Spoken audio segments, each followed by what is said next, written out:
Okay. All right. Okay, I'm on. We'll try this again. I don't know what's going on, some weird stuff. Um, yeah, I mean, one person watch, I never had it that low, even when I did my first video. That's crazy. Hopefully people are getting the notifications. Uh, I don't know. Is it okay? I'll wait a little bit, see if anybody comes on. I might be talking to just you, Corey, tonight. Oh man. Uh, all right. So we'll see. Okay, I'm checking my email. Now live. Okay, now I got an email saying I'm live now. That's strange. Hey, Loren, good to see you. Corey. Yeah, I had some weird stuff. I was supposed to have a guest on tonight, but that kind of fell through. We'll try again next, maybe tomorrow or Monday. But I guess you guys got the notifications, so people are starting to come up. Carol, good to see you. Chrislyn, okay, that's more like I was on here talking like for I think 10 minutes with one viewer. I mean, that was crazy. I was like, what the heck? But then it wasn't showing on my phone or on the YouTube. It's weird. But I changed up the topic because I don't know. I kind of get flustered, and I'm going to talk about and this is kind of a recycled topic I've talked about. I'm going to talk about stereotypes and generalizations and fighting against lies, all that stuff when it comes to interracial relationships. We've all heard it, right? I've heard it all my life, ever since I dated out back when I was 16 till now, being married 27 years. I still get the misconceptions. And Meek Mills, yeah. I was talking a little bit about Meek Mills and the bus thing. And at first, I didn't upload the video. I wasn't going to put it up there. Most of you probably heard about it, but I guess Meek Mills had an artist do sexual, I guess, like art picture of a black woman, and this white guy was flipping out. He wasn't having it. And a lot of people were, there was different comments about it, different perspectives on it. Some were saying, oh, it's just art, I guess naked bodies are, but he was like, that's putting a bad image for black women. And he was saying, black women, is this okay with you?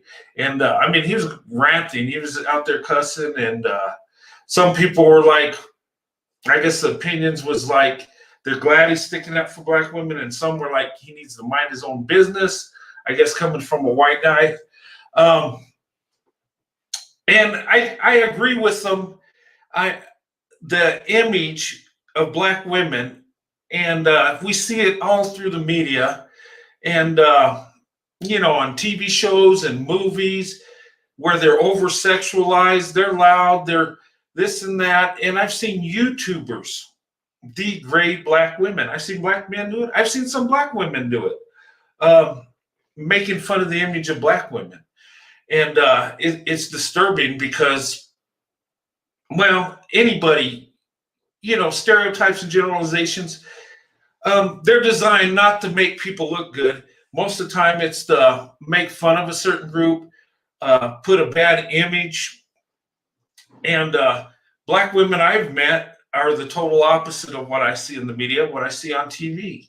And I'm sure there's some people that fit the stereotype. There always is some. But if we're looking in reality, I don't see that. And we all have stereotypes and generalizations that are aimed towards us. Every racial group has that.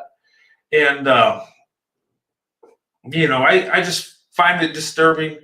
I mean, why didn't they paint a picture of a black woman like a professional black woman, someone that's in the corporate world, in the boardroom, leading the way, doing good things like we know black women are doing, or maybe the educated black woman, most educated group in America right now.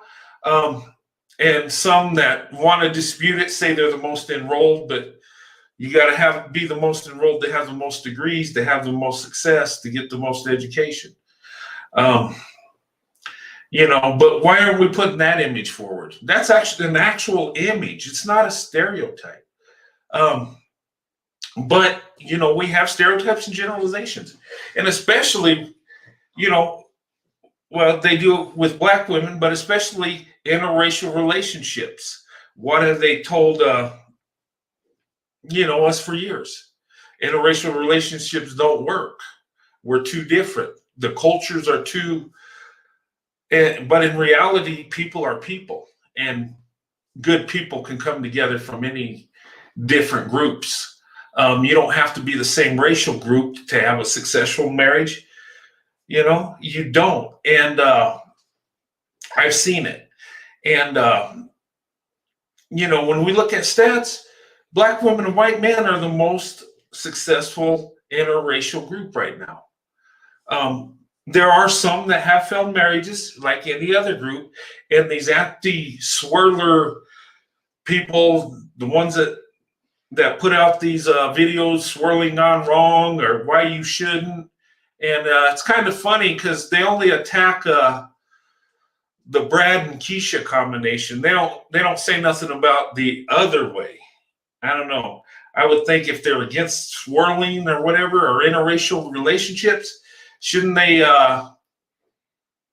do studies on all?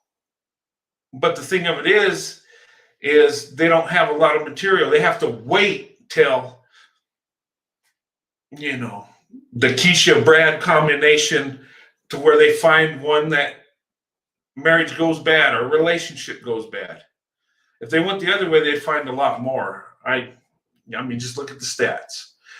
But that's just stereotypes and generalizations. I've seen it all through my life. My marriage wasn't supposed to work from day one. And there's some people that even say it ain't going to work. And I've been married over 27 years. I got grandkids now. So, I mean, I don't know. But anyway, that's one thing I want to talk about, the misconceptions. And who is the best choice in interracial relationships for black women? And I thought about this. I was thinking, looking at the stats, 1 out of 4 black women get married. And, and then black men are the most to date and marry out than any group interracially. So, it's kind of lopsided if you're going to stay race loyal. And a lot of black women are. And, we see that. And it's lopsided. And plus, there's more women than men anyway. So there's really no choice if you want to get married to date out. Because if only 1/4 is getting married, and let's say that's skewed to maybe 50%. Yeah, I think my marriage has made it. That's right, Loren. Yeah.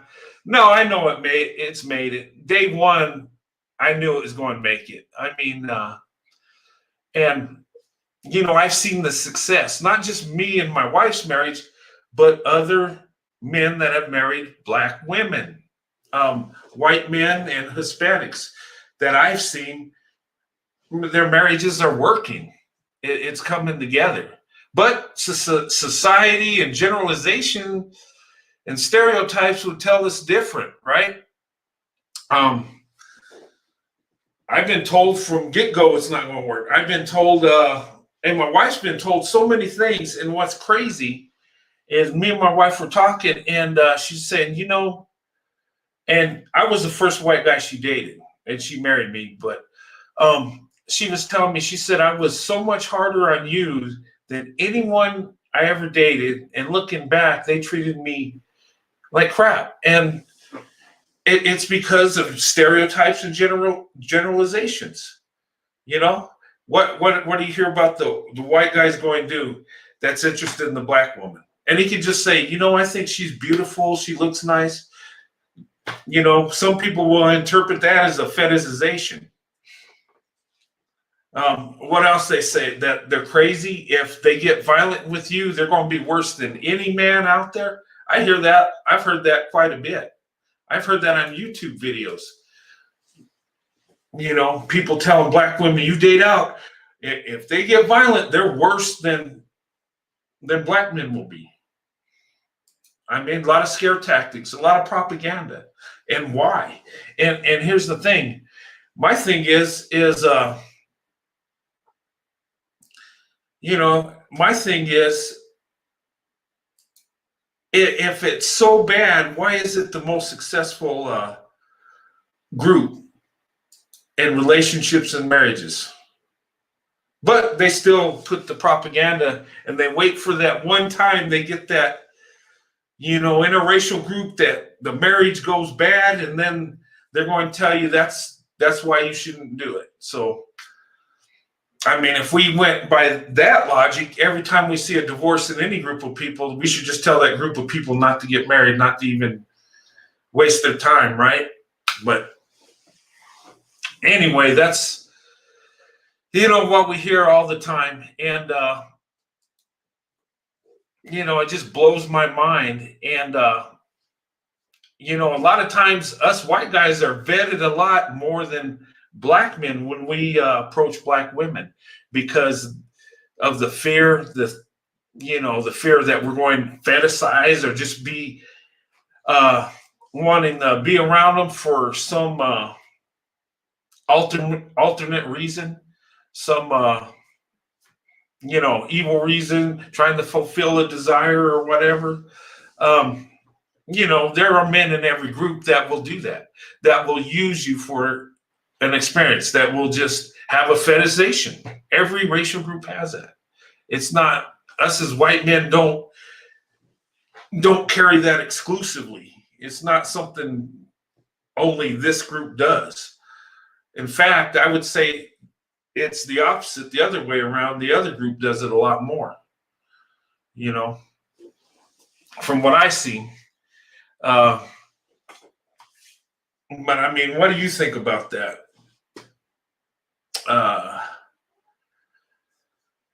But hey, did you guys get my did you get the, what you call it?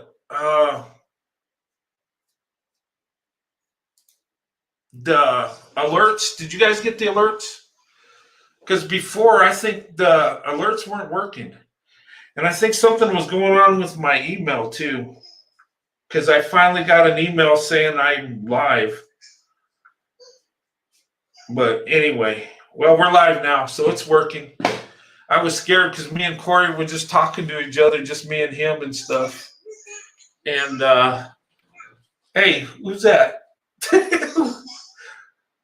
My wife's on her tablet talking to my granddaughter right now. So, and I think she's watching me on YouTube also. You got the notification? Awesome. Yeah, I put it out on the community page. I like to put, I'll put it out there like half an hour or maybe an hour before I go live, to let you guys know in case you don't get the notifications. Got the alert right before I joined. Okay. Yeah, before, I don't know what happened. It was just, it didn't come through. But you got the notification. Okay, good. Oh, hey, Sandy. Carol says hi. Okay, I told her you said hi, Carol. Yeah, but What do you think? And what? Tell me this. What group do you think's best for Black women? I mean, I know that's kind of. I mean, it depends on the men. Um, it's kind of. I mean, there are some good Black men. There are some good white men. Asian, Hispanic, and you got to look at it too. Black women have so much of a choice, and I've seen recent studies where they've asked white men and other races of men if they would date Black women and stuff, and then they asked Black women, and come to find out that white men and men of other races said they would date or marry Black women more so than Black women said they would date or marry them.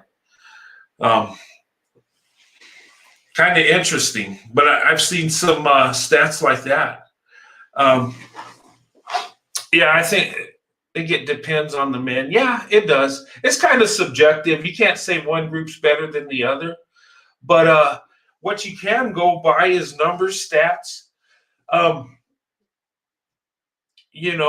maybe traditional things. I know with my family, um, we're a lot more traditional. Marriage is a big thing.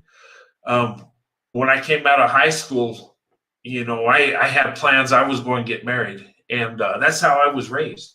Both me and my wife are traditional. We both come from, you know, blue collar, middle class people, um, both traditional. Um, like her dad was in the army and worked for the post office. My dad was a paramedic. I mean, blue collar jobs. Uh,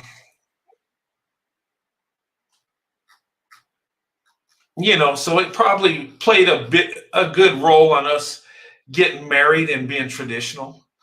Some people don't have that.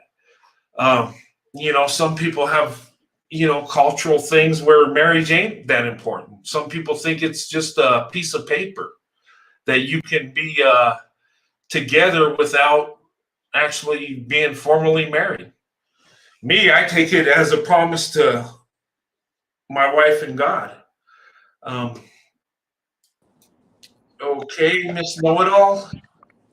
I'm hello, hi. I'm not going to stay on. I just wanted to know if I could send you a link. I want the audience to see this link of some black Yeah, males. Can I send you a link in the chat? yeah, you can. And maybe you could play it as 36 seconds. I play it through the StreamYard? I'm not sure. I've never worked with it. I think I just I want you to play it because the ladies in the chat, Chrislyn Perry and Doja Cat was talking about a topic, and this I just saw this, and I'm gonna put it in now, and I want you to share it with them. Let me see if I can do it. If it'll go. Okay, I don't know how I would share it. I sent it, so and it's pertaining to what they were discussing in the chat. I think it'd be Is it that video about the artwork? no, it's not the artwork. It's two black males talking about not wanting black women to protest for them and Oh, I how heard that. how I unattractive we were, and how they only want Latinas and black white women to protest, and how they should shoot black women. Yeah, that wasn't that on Alexis post? Yeah, I Yes, saw it. yes, it Yeah, was. I, Yes, I it I was. was at work, and I a lot of times I'll listen to YouTube because I can have a headset at work, but I can't look at my phone. But I heard it. Um, dang, I sent I it to I you in should. the, I sent it to you. See if you could tap it. I'm not sure how it works. Okay, did you put it in the chat? Yeah, it is. Do you see it? Can you see it? I don't see it. It's the third to last, now the fourth to last chat. You see my name at 11:59 p.m. 11? No, it ain't showing up yet. I'm at 10 o'clock on the chat. Oh, all There must right. be some kind of delay. Okay, Okay, let there's, me yeah, maybe I can send it to you in your email. okay. I'm gonna do that now. You could, but how would I? Gosh, Yeah, I could, I don't know how. Lorraine said that you can open it. I can. Yeah, she says it's impossible. I think can you go to your YouTube while you're on YouTube? And I'm not sure how it works. I could go on my phone, I guess. Uh, I'm on my phone. I could go on my phone. I got a delay. Um, I mean, I'll play it if I can. I'll try. I'll give it a shot. Um, I don't know how I do it through my email though. You send it through email? I'm gonna do it now. Hold on. Okay, I haven't got. Okay, that's why I haven't got it. Yeah, this video they're talking about. This is black men saying how they don't want black women to protest. They don't want them to. I heard it, and how they want white women and Latinas and stuff like that. Yeah, that's kind of. You know what? There's some black men that feel that way, that actually don't like black women, that would rather have white or Latina. Or, I mean, I know there's some that always had preference for white or Latina or something else, or Asian. We all have our preferences, but these guys, I guess, are just went on and just made a video saying it. Okay. Let me see how can you put it in the chat? Because I might be able to play it through the chat, maybe. I did already. I tried. Let me do it again. Oh, you said 11:59. Okay, you know what? I probably missed. I'm looking because, yeah, try it again. Because it's in there now. Okay, because your time is different from my time. Because you're on Eastern time, I'm on Mountain, so we're a 2-hour difference here. So that's probably why it didn't show. So it should be 9:59 in the chat, but now it should be 10:03 in the chat. Oh, okay. Okay, why is it saying 10:03? You're showing my time? 10:03 is your time. It's 12:03 is my time. Yeah. Okay. I do not see it. I see Corey. Yeah, it's not going to do it. I think they restricted. So I sent it to you. I sent it to you in your email. So I don't know what. I don't know. You go cut and paste. Why would they restrict it? Mm-hmm. Why would they restrict it? Controversial, I guess. I don't know. I mean, they're just saying what they don't like, I guess. I don't know. Mm-hmm. Yeah, I got it on your email. So I don't know how I would play it though. If you open it up on your cell phone, watch it, and if you click the share button, it should give you the option to copy. And then when you hit the copy, all right, so open it up. Don't even watch the whole thing. Open up the video on your phone. Watch it for 2 seconds, and you see on the screen it says share. You see where it says like, share, hit share, and then on the left hand bottom it should say copy. Hit that. If you're not white or Spanish woman, don't hit copy. Yes, you see copy after share opened up. You will marry the people send them down to your car so they can go. And put share. And then it goes to messages. Just hit copy. Hit the copy link. Okay, copy. Okay, I hit it. It's copied. So now, does your cell phone connect to your StreamYard? I'm sure it does. I haven't done StreamYard through the phone yet, so I don't know. You know what? Hey, here's what I'll do, guys. What I'll do is I'll put it on StreamYards and then I'll show it to you tomorrow on my live tomorrow, because I'm gonna do it live at noon, which will be 2:00 your time. So I'll do a live and I'll show it and we'll talk about that.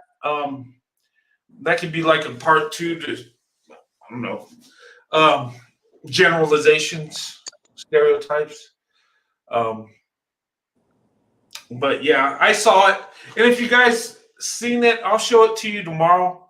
I'll put it on there and we'll talk a little bit about it. But yeah, I did see it. What from what you've seen, do you hear that? I mean, other people say it just blatantly, just say they don't like a certain group. Absolutely. All the Absolutely. time. It's all over the social media, internet, YouTube, everywhere. Yeah, I know, but just people going out and saying that, like, hey, I This don't is know. it's a lot going on. I'm pretty sure you're aware. It's just they call it a gender war. I think this is a really bad divorce. And I think and unfortunately there are some agents of chaos that do that Yeah, we were talking about that last night on another live, someone else's live. Chaos is agents of chaos. I think it's getting to a very ugly place, and I think it has to like slow down yeah, because no, I think people, and I was on TikTok. A lot of people were just talking about it. Everyone's talking about it on YouTube, and so anyway, just what I'm going to say is just that I just hope that we can just get to a place of healing and just move on. Let's just get the divorce over with, meaning black women and black males, and let's just move on. Let's just move on. That's all I want. yeah, but I did see it where they said don't protest for them. Yeah, that's what the video's about. The guy was saying, "Oh, I want Latinas and Caucasian women to protest. They don't want black women to protest." But then one guy said something about harming black women in the beginning of the 36-second video. Oh, he was promoting harming black women, or you made a comment about it. Yes. Interested observer. You were talking about the one late last night that I was on. Were you listening? Oh, What were you oh, no, on no, no. last She's night? talking about the last time I was with you. Oh yeah, Oh, thank you, Miss Interested Observer. yeah, that I yeah, had I a good saw that. time. But And I didn't even think to show it. I should have downloaded it. I'm going yeah. to tomorrow though. Be Graceful was wonderful too. Interested Observer. She was great too on the chat. Oh yeah, And everyone and else then that was there. Grace, and then April, I think April. April came on. Yeah, Yeah. that was a nice live last night. I enjoyed it, and I was supposed to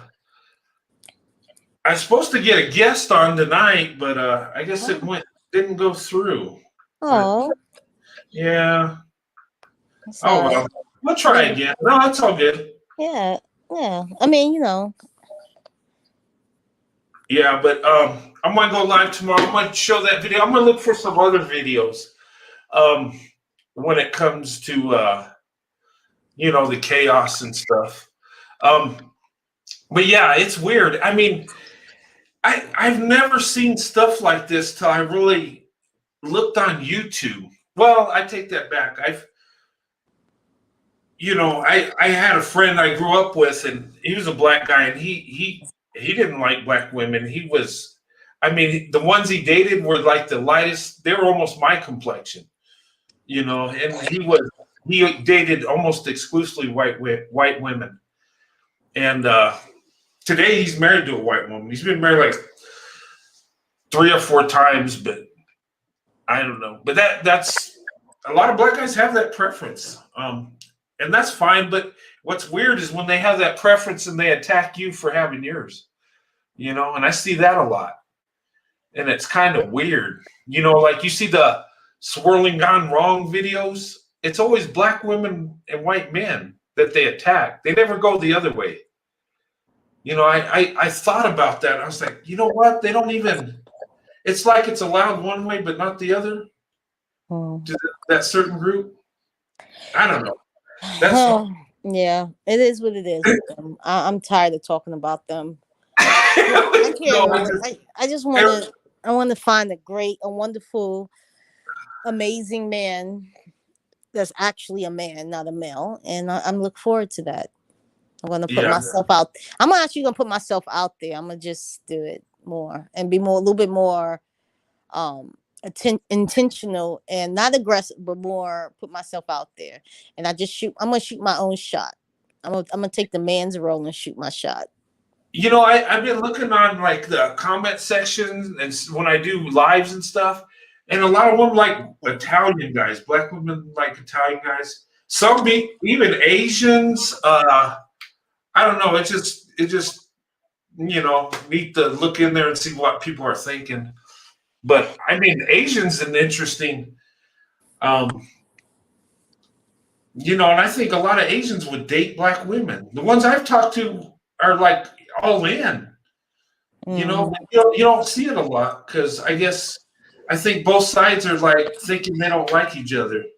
Look what No. Carol Barella said. She says, "See, Brent, you know that black men have always hated their own women." And she's not lying. You know Well, what, I Loren, you should come on the panel, Loren. Go yeah, ahead, you. Jen. I don't. I'll put the link. Yeah, put the link up for Loren. Okay, Loren, I'm gonna put the link up for you. We enjoy having you on. And Doja Cat says most black men are colorists and don't like their own phenotype, and she's correct as well. Yeah, it's weird. I I don't know. I mean, you guys know more about that than I do, but from what I've seen, that appears to be true. I mean, uh, but yeah, it's just weird. I mean, I have a preference, but I don't have a hatred towards my own. Sort of say. Hi everyone. How's it going? It's going good. I would come up, but I've been working all day and I'm like really tired. Oh, So, no worries. but I love to come support you. And I haven't been around in a while, so I'm trying to come around a little bit more. But Oh, we appreciate it. Hello, You know, beautiful. Hi, Miss Know It All. How are you? You always bring the fire. You always bring the heat. You know I can't. It's that New York in me. Well, I kind of wanted to I guess explain something because it's a lot that I didn't understand as well, kind of like about where this gender war even comes. Because honestly, I'm confused as to what the hatred is and what the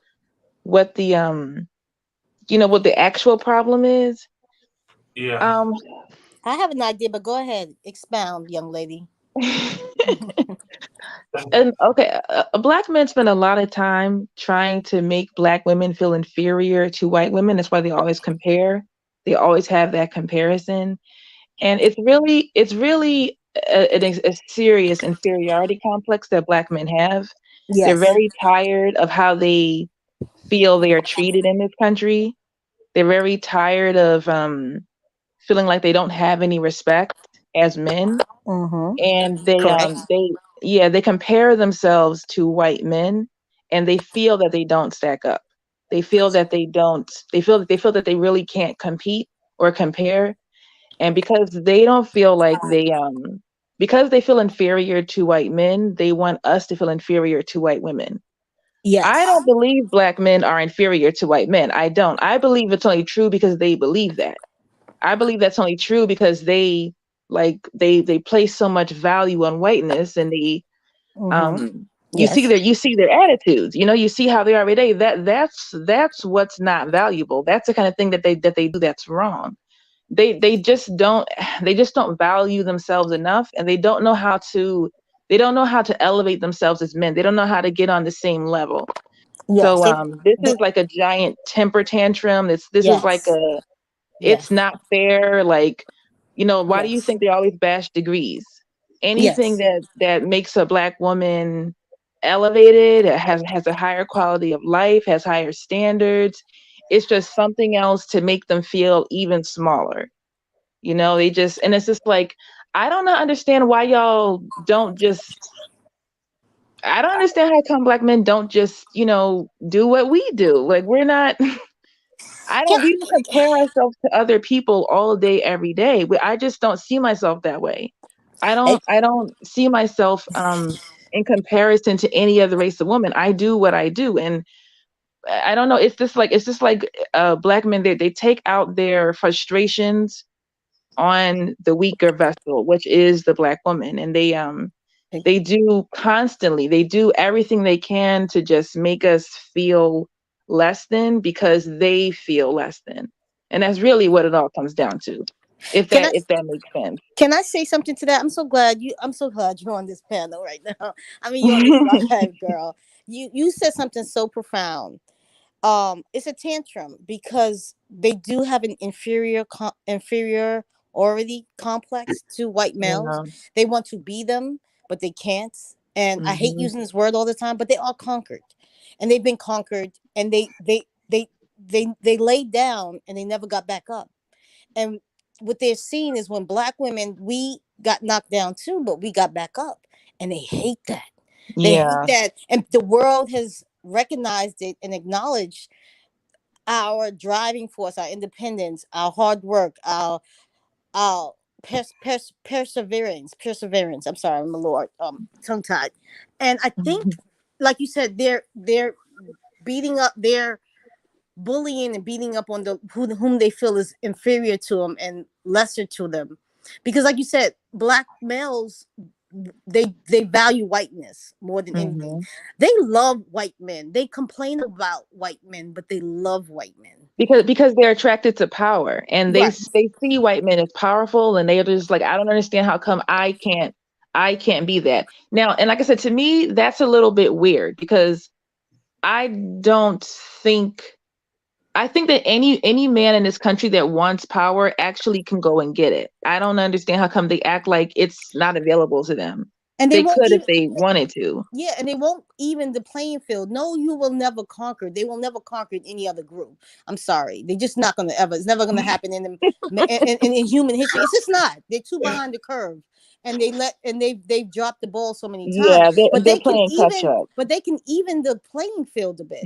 If Hmm. they had persevered and was driven like us and went to college, became lawyers, became doctors, became, focus on building, creating, inventing, doing these things, the world would respect them more, and then they Hmm. would accept them more. But they're not. But they But don't. but you know what? They're going in the opposite direction, in degeneracy. They're going. Exactly. That's what they They're do. ruining their communities. Hmm. Crime, murder, rape, denigrating their women, not taking care of their children, their women. Society is only as strong as the patriarchy. It's so as Yep. strong as the male As leadership. the men, exactly. And they fail, and they've been failing, and they've been chasing, like I said, they do. White males represent power, and they are on the top of the food chain, let's be honest. And they Mm-hmm. they want to emulate them, but in the most superficial way, with Yeah, cars, trivial. money, Yeah. trivial money, clothes, jewelry, the women. Oh, well, at least I got your woman. That's what Hmm. they want to say to the white man, like they're doing something. But Exactly. you Why do you think they always bragging about the ones that they get? Which I mean, come on, black men are kind of known for getting the the big, the oh non-select. Call them the, yes, let's not be they're not known for picking the best quality, white women out there. They have a stereotype with that. But to them, it doesn't matter because it's just like they're trying to compete with white men so bad. They don't care what the white woman looks like. They think that that's competing, and that's why I always say, Brent, black women and black men date out for two totally different reasons. completely, When black Yeah. women date completely out, we're looking for serious different. relationships. We're looking for healthy marriages, stability, family, traditionalism. We're not looking to, and what a and white good fathers for our children. right. We're looking for fathers. We're looking for, men that can be good fathers to children. We're looking for that American dream. What if a white woman is jealous is that's not usually part of our mindset. If a white woman feels a certain way about it or whatever, that's not really part of what I take into any sort of consideration. But Yeah, it's this terrible inferiority complex that they have, that they just Yes. can't shake, because they want to compete with other races of men, but they just can't, or Right. they're just not there yet, and it's they're frustrated, So they're and this is competing a against us. giant temper tantrum, exactly, They, and then they're taking it out on us. they're competing, taking it out on us and competing against us. And Hmm. it's they refuse to Um, compete against other men. Go ahead, Brent. yeah, I got a thought on that. When it comes to,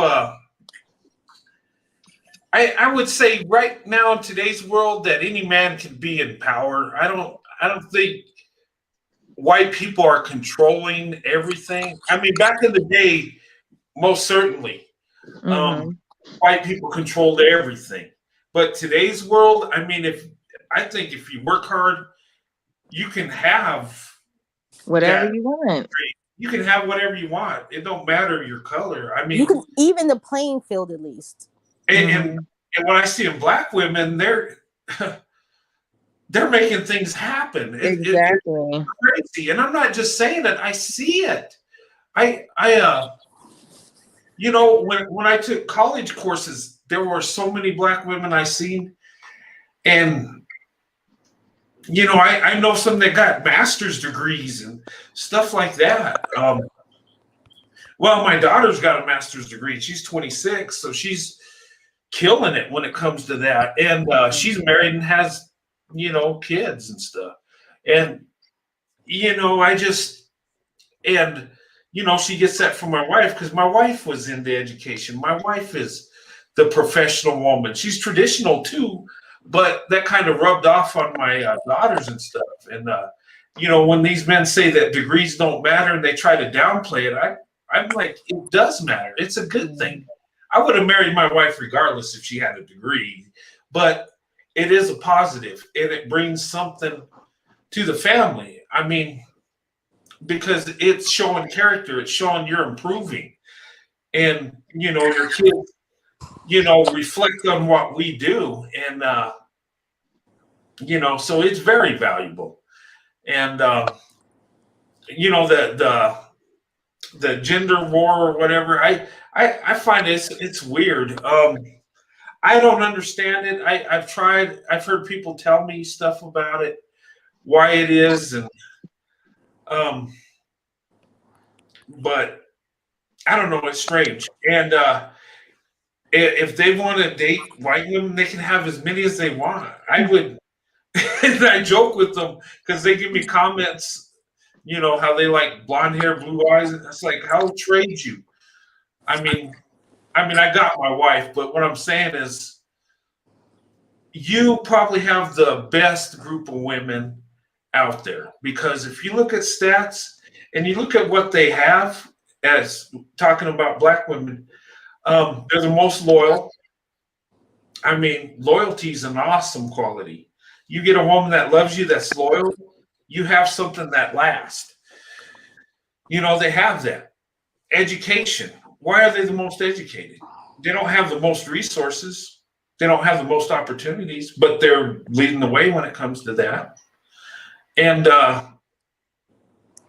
beauty. I mean, they're beautiful. I mean, all women are beautiful. Black women have a special beauty. And I just don't understand why there's a conflict and why only a quarter of them get married.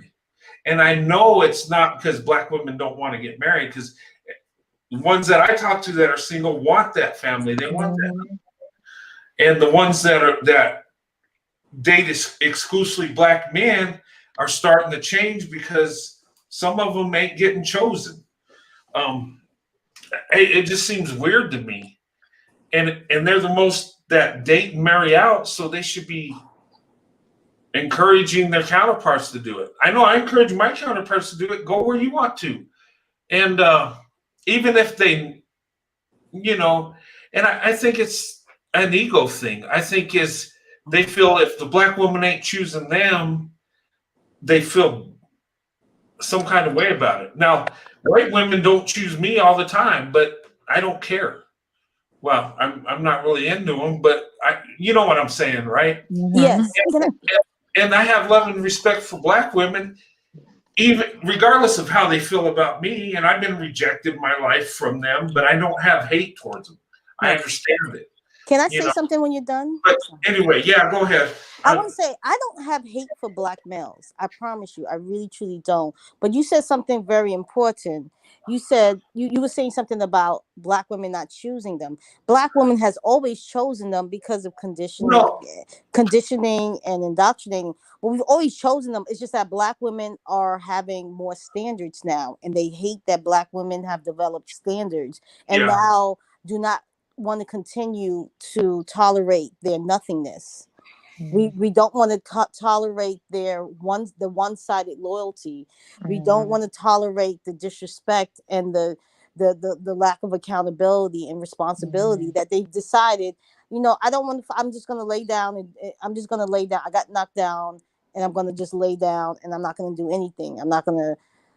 And they don't like the fact that the fear is not losing us. Well, the fear is losing us because we're their fallback girls. We're the ones that they know no matter what happens, we'll be there for them, because black women are pretty loyal. When they're treated well, or yeah, if they love you, they will go the distance for you. They would do anything for you.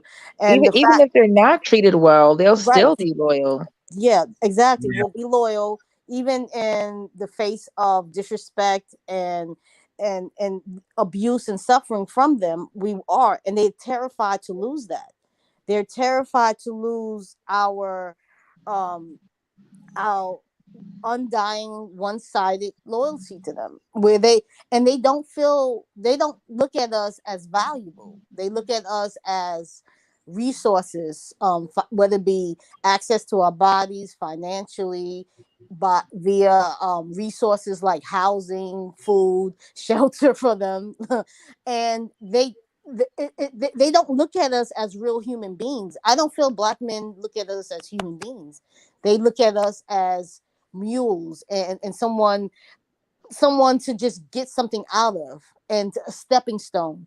When they're with us, I was watching, there was a podcast, these black males talking about, oh, when you have little money, you're with a certain type of woman. Basically, the dog whistle was, oh, you're with black women. And when you elevate, level up, which black women help black men level up, they leave black women and then they go to get the women who they think is valuable. She may not even be a nice person, as long as she has a certain look, because they black males are superficial. That's why their relationships end. That's why their relationships with other women don't work well, because it's based on superficial reasons. I want her because I find her attractive. I find that she is in societies, in societies, on her level of attractiveness is the hierarchy. I mean, I can't articulate myself, I'm sorry.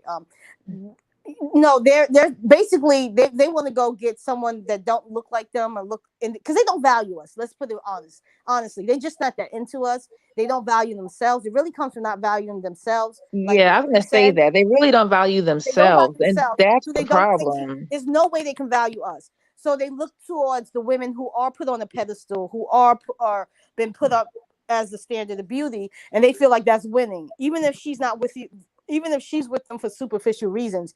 Because you have to think about it. Why are they there? Why are the women that are at the top of the food chain, far as beauty? Why are they with the most non-resource, non-building, non-productive group of men? It's superficial reasons. And again, that's again why did Goldman Sachs gave money to black women and not the Mhm. males? Because you know what happened? They would all hit up all the strip clubs, the jewelry stores, the sneaker places, the clothing, the car dealerships. Of course, they wouldn't give it to them, because they've proven time and time again throughout history they are incapable of they're incapable of being responsible, accountable, and what they value is surface. Again, superficial. It's not, other groups of men, whether they be Asian or Caucasian, they're trying to go to Mars. They're trying to build rockets. They're trying to build empire. They're building militaries. They're building infrastructure. It's just they hate themselves so bad, and by them announcing that black women are just rising and doing well and being independent, You know, Black women, if we would love to stay home and take care of our kids and rest in our femininity with our counterparts, but we can't because they don't want to do it. They're the women. So Black women had to be independent, go out, work, become acquire an education. I can't speak tonight. I don't know what it is. But anyway, Church, I'm gonna let you get the floor, Larry, because I want to hear you speak, and Brent. But my point is, again, they said it with their Go ahead. chest. Hey, I got to get the phone real quick. Oh, you got it? Okay, sorry, ladies. No, that's okay. They said it with their chest that they're just not that into us and they don't care about us. They don't care about themselves, because if they did, they would do better for them, not just for us, but do better for themselves. But they can't even be good to each other. They kill and murder and disrespect each other, and they can't even be good friends to each other. They're antisocial. They have a lot of issues, and they're projecting it on Black women, and that's where the attack come from. I don't hate them. I just want this divorce to be over. I want them to go where they need to. No, seriously, I want the divorce over with. I just want to just go your way, we go our way, and let us be happy. I just want Black women to be happy with whomever is the man for the job, and I want them to go in their direction. That's what I want. Go ahead, Laren. The floor is yours, girl. I'm sorry. No, you're totally fine. I just I agree with that. Definitely. I want this divorce to be over. Now, back in the day when Black women did care that Black men were swirling and dating white women, and Black women really felt some type of way about that. And that's because Black women wanted Black men. Black women always wanted Black men. But those women had something that we have something today that those women back then did not have, and that is more information. We know much more now. We see what the numbers are. We see what the statistics say. We see how those relationships do not even last. And also we have more options as well. We have more options to date out.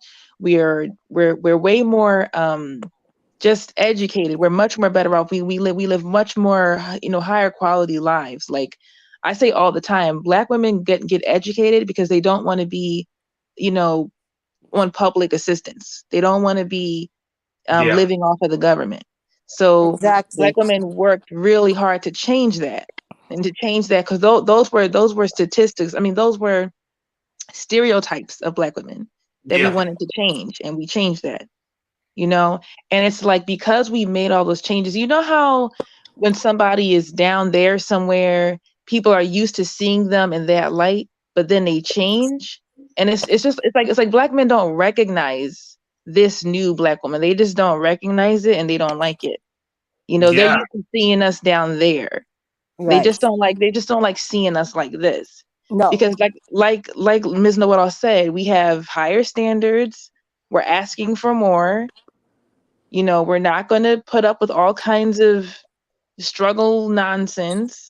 Yes. We want quality relationships. We're tired of the nothingness. Go ahead. Yeah, we're tired. We're not going to accept those. We're not going to keep accepting those crumbs. And Kevin Samuels is one of those men that understands this. Agent of chaos. Yes. Exactly. His whole entire message in a nutshell is that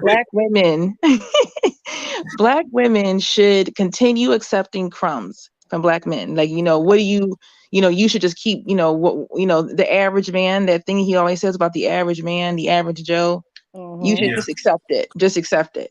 Mm-hmm. What do you need a PhD for? What do you need a degree for? Just accept that man the way he is.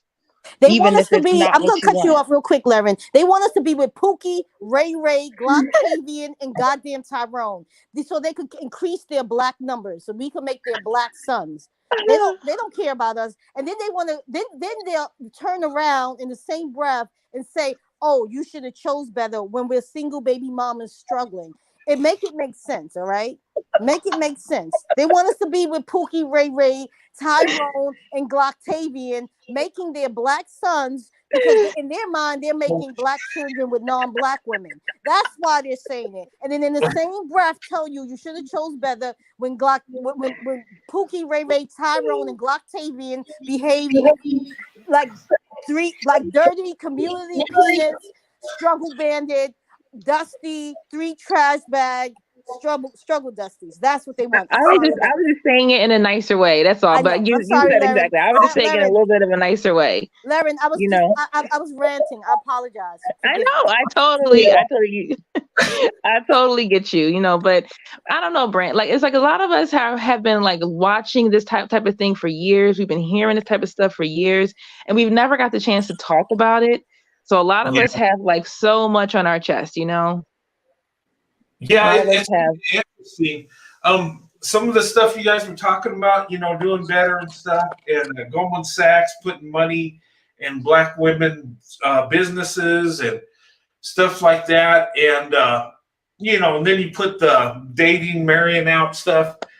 What a lot of these guys would say that I've seen on YouTube that you're part of white supremacy. I heard Brent, Natasha wants to. White men and Black women come together for white supremacy.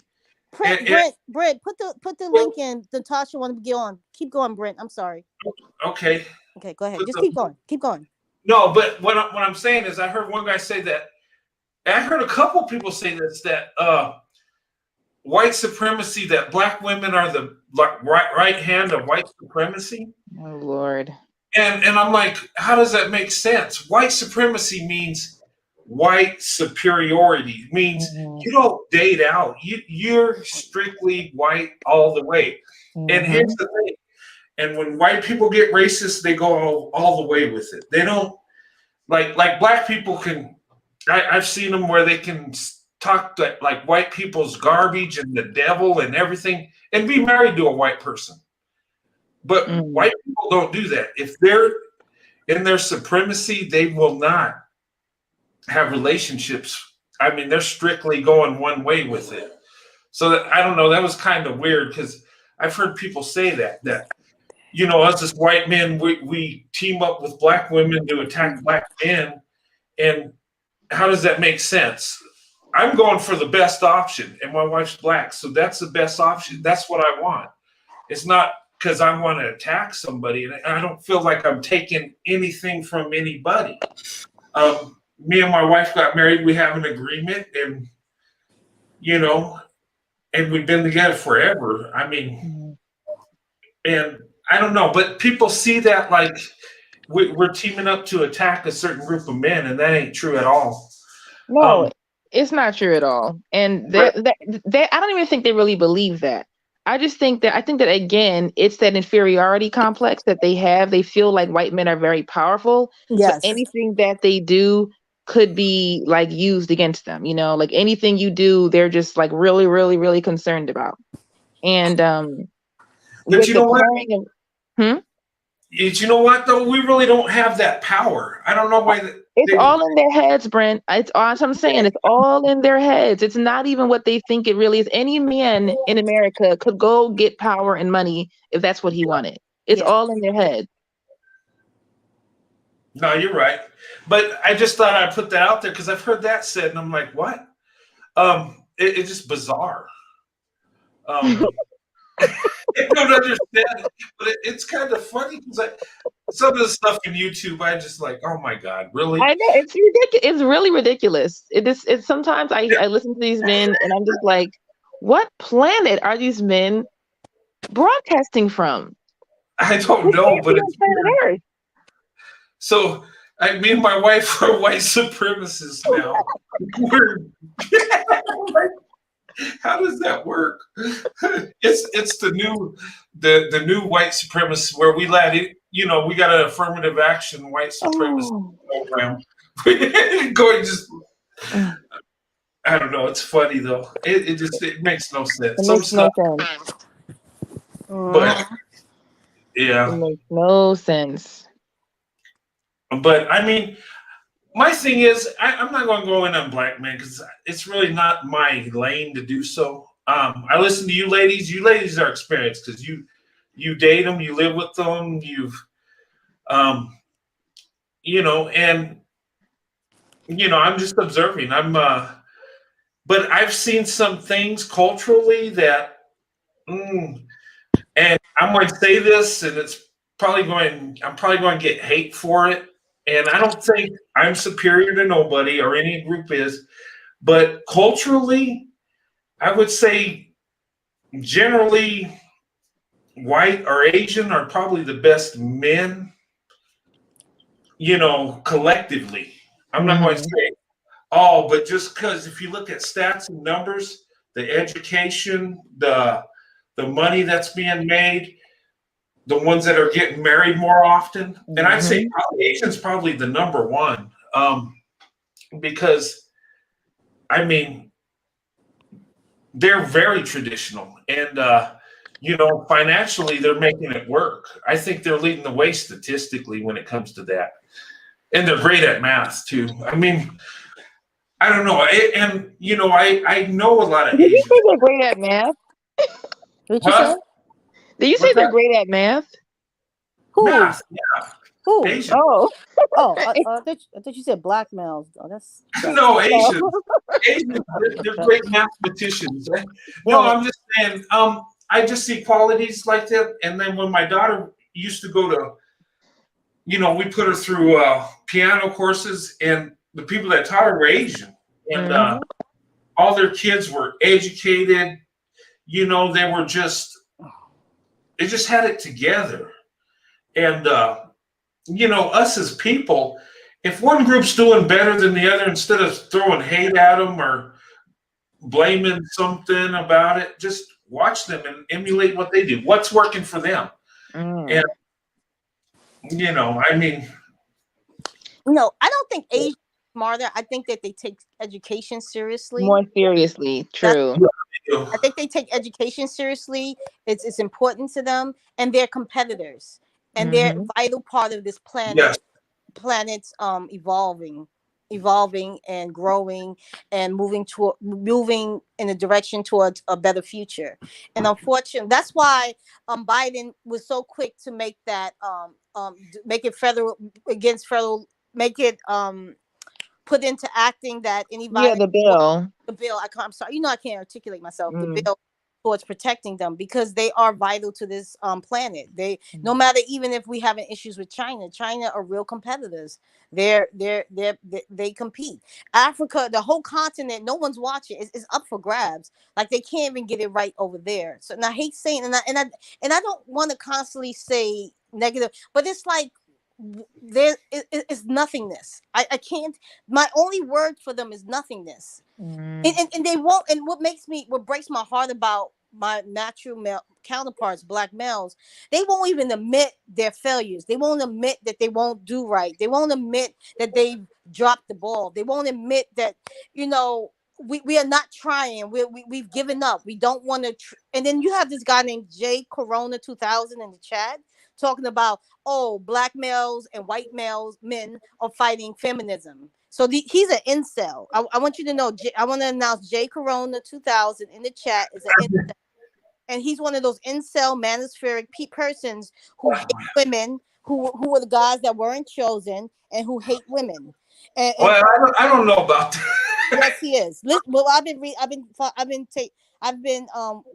watching the chat as you guys speak, and this is the problem. He says feminism is the problem because they think it's a gynocracy, because women have more rights. We're in the workforce. He's in the chat right now. Yeah, he's his name is Jay Corona. He said something that is true, though. Most men of all races aren't getting married like they used to. That's true. Well, that's true. No, I'm not talking about. Society is. I'm not going to say across the board, society's jacked up in every group. I mean, we don't marry like we used to, and that's troubling, because that marriage, the most important thing, I believe, in a nation is family.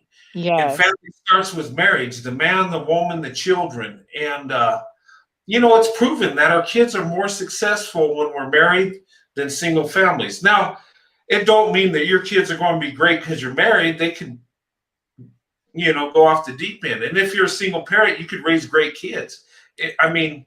There's always an exception to the rule. But generally, when you have both parents, you have a better chance. How good they turn out is up to them, but you have a head start. because you got a balance. You got two parents that love you. You got the woman that's nurturing and loving, and you got the man that's more disciplined. And I mean, you get that balance. You got two parents that love you. And, and lower income families, it's critical to have two parents because you got two incomes. And a lot of people I know that are in that situation where they both work. I'm fortunate to be in a position my wife don't have to work. She's doing it because she wants to. But and you have grown children, so you don't, right? Yeah, and that's true. I mean, most of the time when they were younger, my wife didn't work. She was at home, But, when they moved out and got older, my wife started pursuing her career because she wanted to, but she put it on hold for me so I could finish my Army career. And then I'm glad I did, because that retirement and the job that it led to me today, I mean, I'm blessed. And, but the whole family's blessed. And the funny thing is I've talked to people that were in the military, and so many guys tell me, they said, you know what, I would have stayed in, retired like you, but my wife told me that if you stay in, I'm taking the kids and leaving. No, I'm not lying. Seriously, I've had a number of people tell me that. What? Now to me, if my wife would have told me that, I would have got out too. Because my wife's more important than my career. But the thing of it is my wife put me first, and that's submission. She let me have my career, and she put me first. Now, on the flip side, I'm retired now, and I got a good job because of that. Now my wife's doing her dream career, and guess what? We have extra income. Exactly. I can give her money to go shopping, and it's like, no problem. The other day I gave her $3,000, and I said, go have fun. Oh, goodness gracious. Yes. Day. You go, Sandy. Go, Sandy, girl. Go, Sandy. I mean, that's not an everyday You just bragging now. No. That's right. Beat your chest, Brent. Beat your chest. Sandy got a good man. Sandy got a good man. That's right. Well,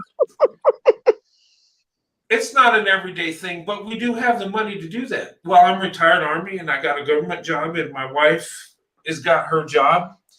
And I mean,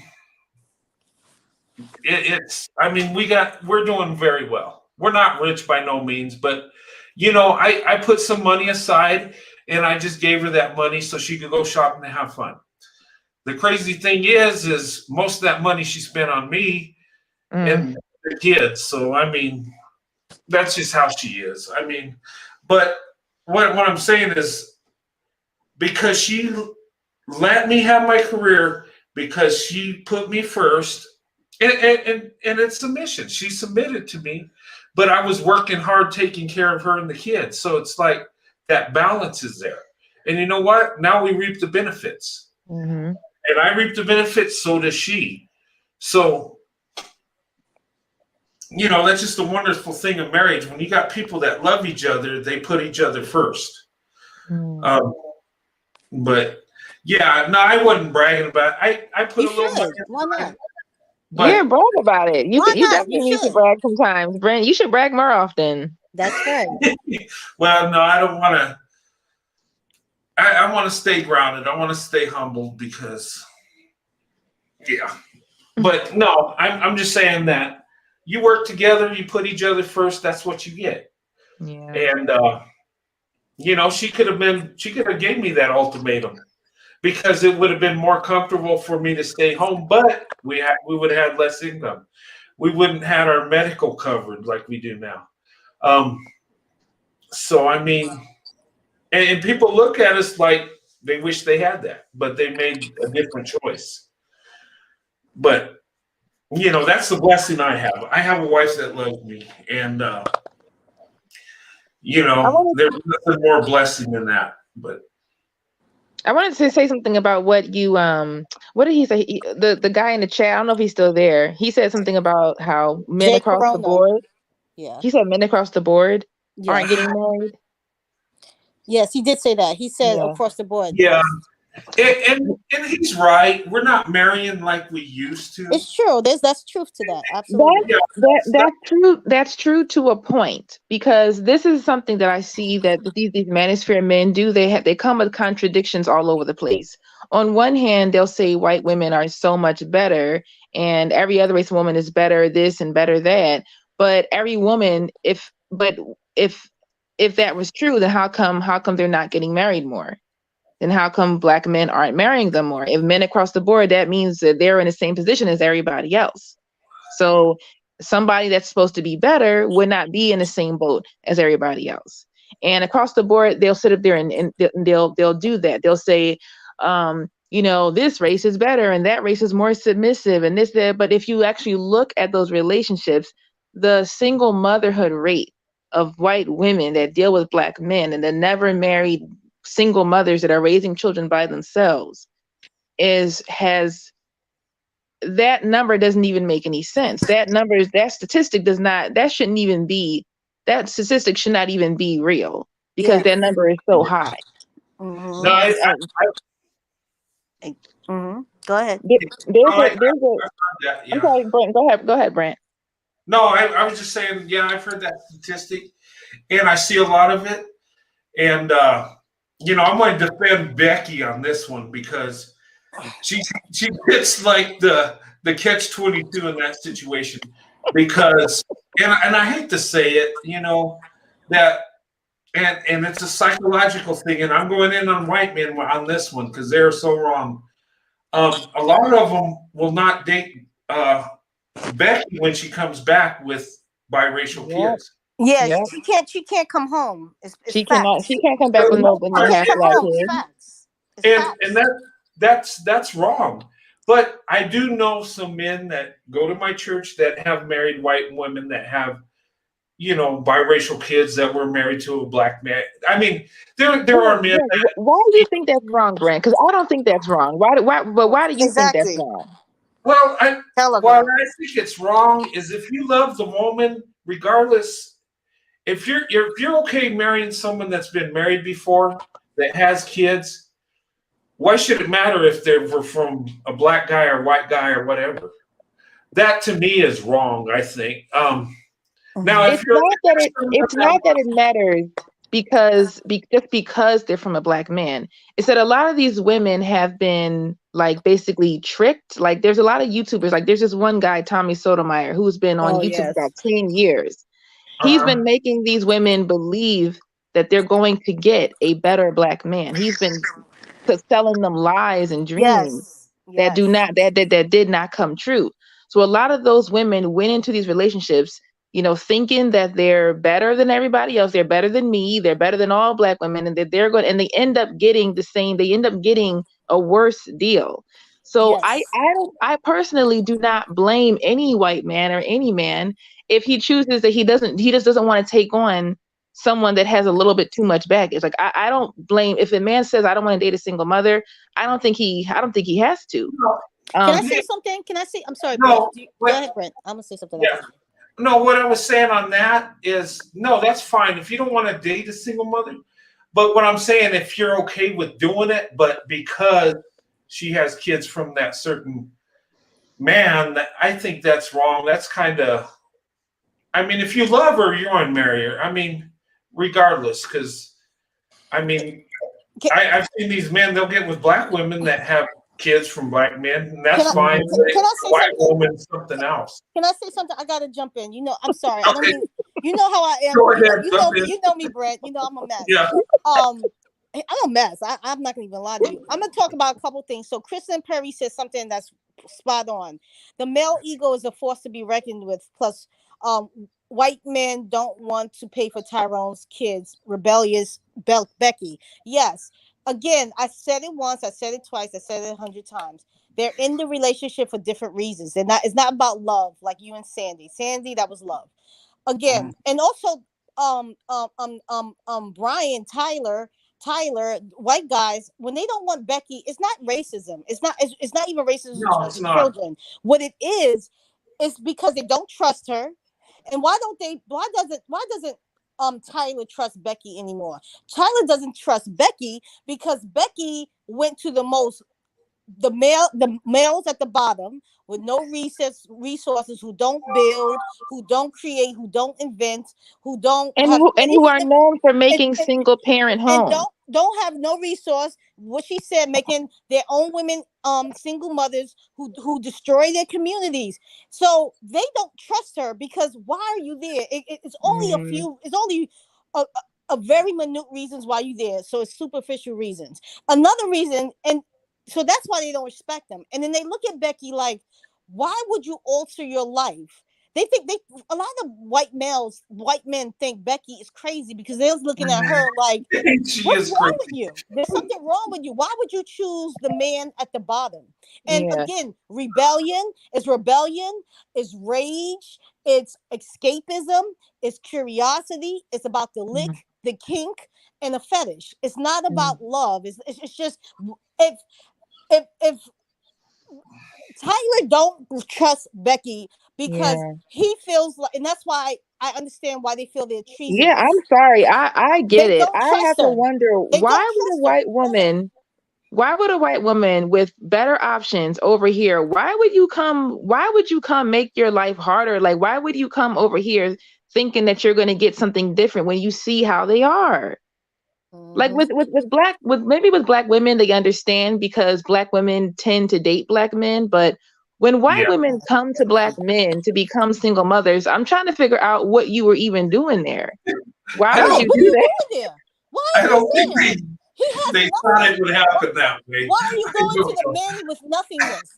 Why are you Why running would to the you men like? with I nothingness? totally do not get Why are you running to struggle love? any white woman Brent, I know white women that have like 3 and 4 mixed children by 2 and 3 different black men. Yes. Yeah. And never been Why? married. Never Why? been married. Why? Why? I Why would you do that? Right. I'm I not gonna don't say know. I don't blame no white man for not wanting to deal with that. I'm And like, I I forgot wouldn't want to deal with that either. and I forgot why. And it's another reason. I'm sorry, Laren. Why Becky chooses Tyrone or Glocktavian or Pookie? They choose them because a lot of them are not select in the white men's Right. community. They're That just not that select. too. And two, not only that, black men have what they're not smart. But They're remedial. They're halfway illiterate. Most of they're not builders. They're not providers. But one thing, yeah, black men are good but at black men are good at putting spells on non-black women. You know why they get white women? Because black men worship their whiteness. That's Hmm. how they get them. And That's white the women hook. are falling for it. White women are And white taking women L's fall like for crazy. They're falling for this false flattery. They're falling for it. the Right. fact, the They lie that worship they're them. better. They're They tell falling them for these lies. they tell them, oh Becky, you better than the black woman.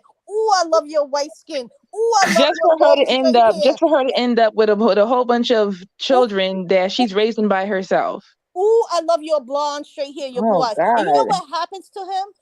This girl I just saw on TikTok, this white girl, she was dealing with this black guy. She's like 7 months pregnant. He blocked her. He Yep. blocked her. She's pregnant, not married. She oh hates this man, baby. that's And the fact of the matter, they tell you, they gas white women up, tell them you better than a black woman. I love your whiteness. Ooh, I love your white skin. I love you. You got real hair. Ooh, I love those blue eyes. And then they knock them up and they're out. And they leave him. And they leave And them. it happens. It happens over and over and over again. And that's why I said the black women from generations ago, they didn't have this information. We have the information. We see it. We've seen the pattern play out again and again and again. So we know. We know what's up. We don't have to be worried about that anymore. When I see black men going off to other races, I do not care. I'm like, look, Thank I you, hope she gets Becky. a good I one. appreciate you, I'm Becky. gonna pray for Lady her. Maria. I'm gonna pray for her. Loren, tell Becky thank you. Shake her hand, give her a hug when Yeah, you see her. because girl, yeah. I hope you survive. Tell Good her luck. thank you. Tell her thank you and come up to the suburbs. There's room for you. We got room. I will be there. J I, J I Corona think it's 2000, happening. the collective. J Corona 2000, the collective. 2000% that black men and white women unions end up in divorce. Black men, white men, and black women have the least divorce rate. Even though we're not dating out as much as you, but you have a 200% divorce rate. Black men, white women. J Corona 2000. I just answered his question. There are some black women, white men marriages that work. There are, but they're not the collective. But no,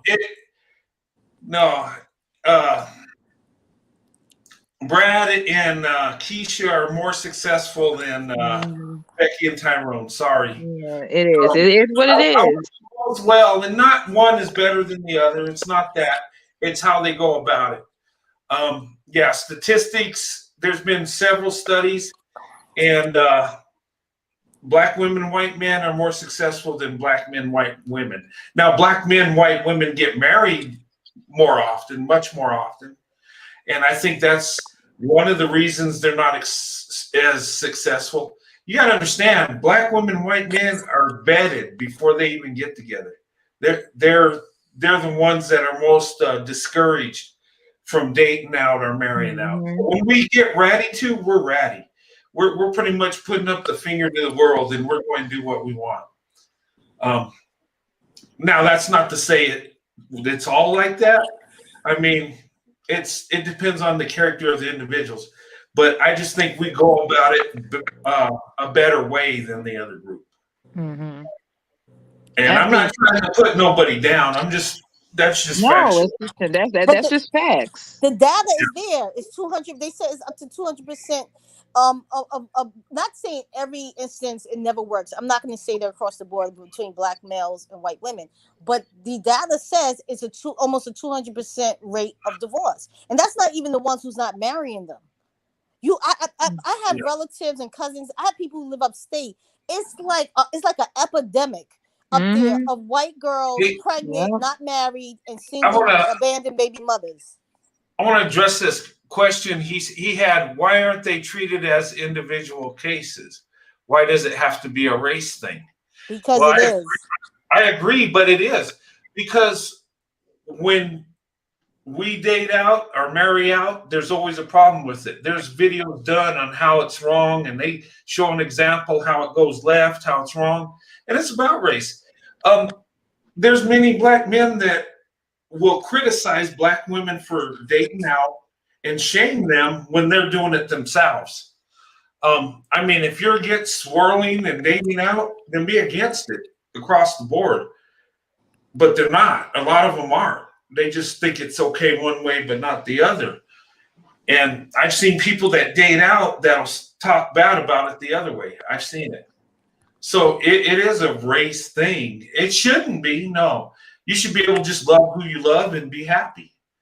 And, but society just ain't that way. If it was, there wouldn't be people criticizing them, but they just go where the women would go for the man with the best opportunity, that had that was more caring, had more resources, and more successful. And the man, the same thing. You'd go for the woman that, more stable, more loving, more loyal. I mean, and we wouldn't even look at race. But unfortunately, we do. And I've had people send me comments like, oh, well, 2 generations, they're no longer black, talking about my kids. And, what are your kids going to look like? I don't care what my kids look like. What I care about is that they're loving people, they're successful, and they're happy. That's all I care about. But we're caught up in this race thing, I wish I want it to be over. Thanks for the $1.49. Appreciate it, brother. Thank you, J Corona 2000. And J Corona, guess what, J Corona? It's a race thing because black men made it a race thing. Y'all are the ones that date for race and not for the person. That's why black women and white men work better, because we've watched how y'all swirl. We've watched how y'all interracially date, and black men and white women are an example of what not to do. We know we don't want to follow in your footsteps because y'all date for the wrong reasons. Y'all date because of a race thing. Black men will date anything with white skin. Yes. Yeah. It's all about race with you. It's all about race with you. Y'all are the ones that do that. When black women are going for white men, we're going for We're going for a person. And, Yes. and he's highly vetted. He is vetted every time. Okay. I say all the time, everyone must be vetted. He does not get a pass just for being white. He needs to be vetted. Okay. Yes. Hey, thanks for the comment, J. Karoom 2000, and thanks for the $1.49. Appreciate it, greatly appreciate it. But you know what? I mean, we have our opinions, and that's what it's all about. But You know, black men who've been dating. Look at James Earl Jones, Sammy Davis Jr., Harry Belafonte, Quincy Jones, Sidney Poitier. It's been at least since the civil rights movement. It's been at least 3 generations. All those men are in their 90s or dead. And the fact is, the point I'm trying to make is, this isn't new right now. It's just that this last couple of generations have been disrespectful and have been thrown it in our face of their preference. And this is the awakening, as they say. Black women are now realizing, we're waking up and we're realizing who they are. They've shown us for decades. They've shown us for generations. Black males have shown us for generations exactly how they feel about us and who they are. And what's happening now is just black women comparing notes across the board, not just in America, but it's in Africa, it's in the UK, it's in the Caribbean. It's not American thing. Yeah, it's everywhere. They're showing us with their chest. They're telling us with their chest and their whole body that how they feel about us, how they don't value us, they don't respect us, they don't revere us. They don't like us, and it's okay. Let's have the divorce and let's just be friends and just take care of the kids and make sure the kids that are left that are all black. He made a comment that said What? Black men date 80%. Yeah, that's true. Most black men will marry and date black women. That's true. But he also just said that most men aren't getting married at all. But then he also uses other 80% statistic. Well, statistically, it's true. More groups are married. Some group of men marry more than others. But across the board, yeah, we're not doing it as much. Can I speak to that when you're done? Go ahead. Yeah, go ahead. What I was going to say to that, the reason why they're not is because, unfortunately, I said it on one of your lives. Or across the board, not just black women, but specifically black women more than anyone, we play house with men. What does playing house with men mean? Playing house is when you give him a man wifey benefits while them not having to commit to you and give you husband without becoming your husband. We live together. And I understand why people do that, because you think it is a financial win if you both going half on the bills. But usually in the black community, it's not 50-50, it's 90-10. We won't get into that. But the fact of the matter is, we play house with men. We give them wifey benefits. So we go into work, we come, and women fall in line. They're going to cook, they're going to clean, they're going to do laundry. And that's comfortable for men. So men nowadays, why purchase the cow if I could get the milk for free? Why should I commit when I'm already getting wifey benefits? And I always have the quick option to opt out of this relationship without being married, right? You can always opt out. So if he doesn't marry you, I'm sorry, Brad, I'm gonna let you have it. If I don't marry you, I don't have to commit to you. I can just walk away whenever I want. Or if I cheat on you, I can walk away and you can't have half. So it's also, women have to take accountability for constantly playing house with men. There you go. Go ahead. Yeah, no, you're right. I mean, women shouldn't give themselves to men anyway, unless they're married. That's biblical, and that's the way it should be. People are going to say, "Well, that's not the real world. We don't do that." That's fine. With me, I believe that's the true way we should do things. We'd be better off in society. But reality, people ain't doing that. So what they need to do is be with someone you love. I mean, don't. But I don't know.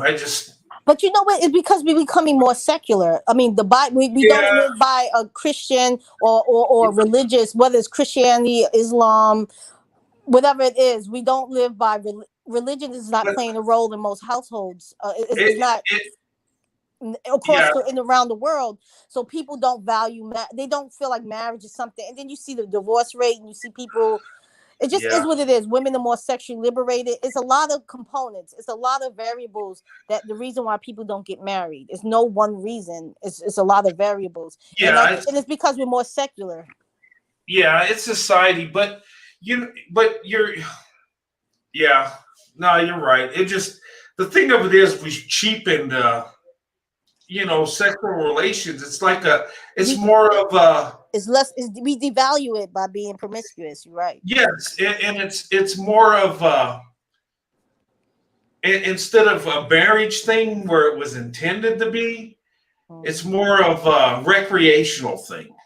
And I'm going to tell you this: when you're married and you're with someone you love, the intimacy is much more better than someone that you lust after. I'm just going to say that. There's more meaning. It's just better. And it means more. I mean, it's, in my younger days, I caught up in that lustful thing, and it's not the same. Once you're married with someone you actually love, it's so much better. It's meaning, and it's right with God. I mean, it's gosh, but we get caught up in that our egos and that lust thing, and and then a lot of these men that are telling women they're hitting the wall are actually hitting the wall because they'll be 65 years old at the club trying to pick up on a 25-year-old. Exactly. It happens. And then, while the guy that was traditional and married his wife at that age is having family gatherings with his kids, grandkids, and maybe even great grandkids, because we're living longer now than we ever have. Yes. And that's the blessing. That's the beauty of it. And our communities and our society and our nation would be so much better if we did it traditionally. That would fix so many problems. It wouldn't make it perfect, and not everybody's going to do that. But if more people did it, we'd be better off. But I can rant all day about this. But like 60-year-old players, 60-year-old dudes in the club, acting like they still got it. And I mean, to think that like men have this, these management men have this ridiculous idea that they're just as fertile and just as strong at 65 as they were when they were 25 is. You really think your sperm is the same exact sperm as it was when you were, 30 years ago? Yeah, no, it's not. I mean, you figure in this, people generally, from the time they're born, their body you grow, it gets stronger. Once you get to your mid-20s, and everybody's different, but most people in their mid-20s, they start hitting the downhill slope. That's when your body starts breaking down and you're not as strong. I mean, I'm in my 50s. I'm nowhere near what I was in my 30s, and damn sure not where I was in my 20s. It's just life. But me and my wife are in that same category. Me and my wife are the same age. Well, she's got a year on me. Ooh. But we're going get old the same time. We're going,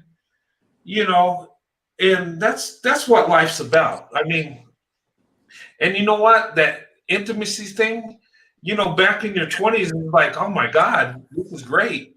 And then it's always great, but when you get older, it's not as much. And then you get in your 60s, 70s, 80s, when you get there, we'll have matching walkers and I'll be chasing around to get that hug, But I mean, that's life. But if you're a player at 65, you're deteriorated. Yeah. You're at the end of your rope, and you're trying to get with a woman that's in her prime, and it makes no sense at all. It makes no sense at all. Uh-huh. There was just this popular management YouTuber that was, buying into this thing that men can't hit the wall and men can wait till they're 65. He just found out that he had testicular cancer. Yes. He had to lose one of his testicles, Mm-hmm. and he's in his 30s, and it's like, do y'all not understand that That light skin dude, everybody right? has a prime? That light Everybody skin has a guy. prime. That light Yeah. skin Exactly. guy. You wasted time thinking that you were invincible. You wasted Yes. time thinking that you were this man that had 40 more years than women have, and all that kind of ridiculous stuff. I don't know if you can still. I mean, he probably can still have kids, but the fact that your body is totally different now, that's going to affect you. That's going to affect any relationship you have going forward after something like that. Yeah. It would have Well, been really great if you had a woman that already loved you. That would have been a much better scenario. yes, it would. And Absolutely. yeah, I mean, you don't know what tomorrow holds. I mean, you could be 22 years old and not be around in a week. Things happen in life. And when you talk about cancer, testicular cancer,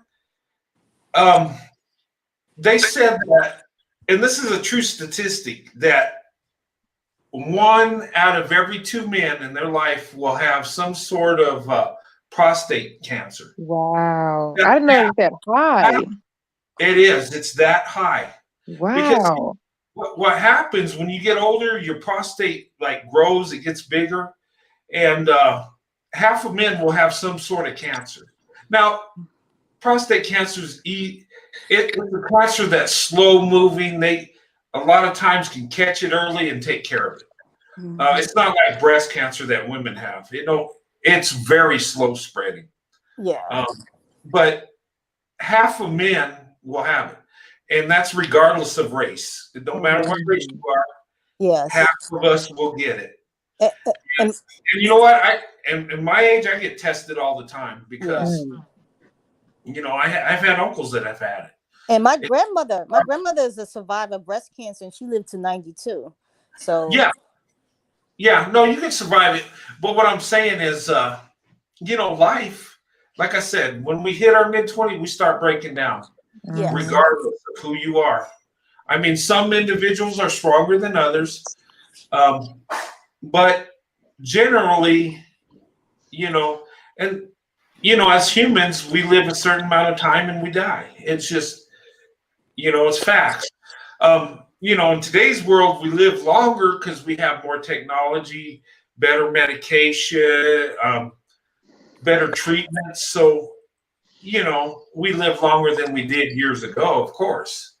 But yeah, but you're right. If you had a wife that loves you or a husband that loves you, then you can get through that stuff. But if you're alone and a player, you're going to die alone. You're going to hit the wall. Yeah. And men hit the wall just like women do. So those guys that say women in 40 are hitting the wall, well, the guys at 40 are hitting the wall. Yeah. Everybody hits the wall. I don't know. Like everybody hits the wall. But can I say something to that lady? I mean, Miss Loren and Brent. Yeah.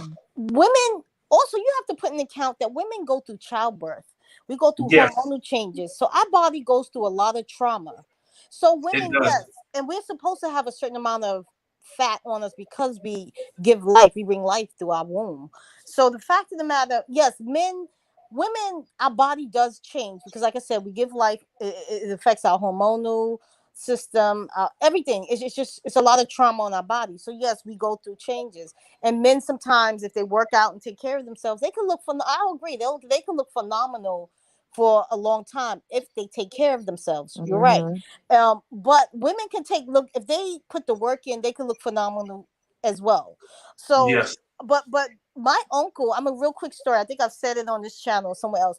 My uncle, he had kids and women he got married around 66 to a woman that was 42. 5 months later, I bump into him at a lounge with my girlfriend. My girlfriend, who's in her late 20s, she gets up, go to the bathroom. My uncle happened to be there, and I said, "Oh, hey, how you doing?" Then you know what my uncle was doing at 66 years old with a bad heart, and stuff like that. Just got married 5 months ago to a woman that was 24 years younger than him.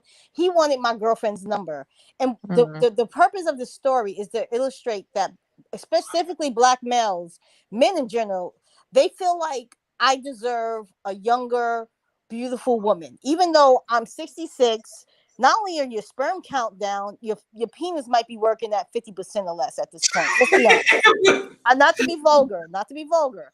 Okay. My point is, Well, it's something in their mind. I deserve younger and better. You just married a woman 24 years younger than you. Now you want a woman that's over 30 something years younger than you.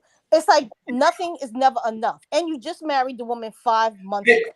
You just married her 5 months ago.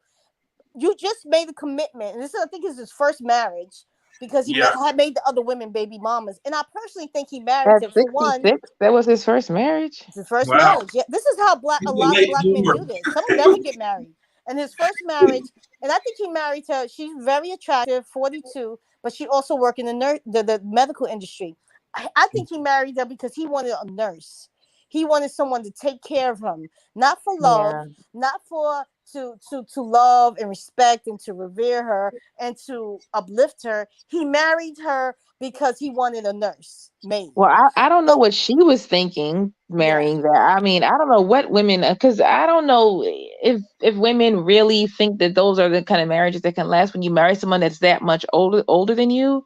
To be fair, but he has wealth. I mean, he's not rich, but he owns like properties. He was retired. Oh, well, he had a good pension. So that explains it. And she's had a kid. She had one kid from a previous relationship.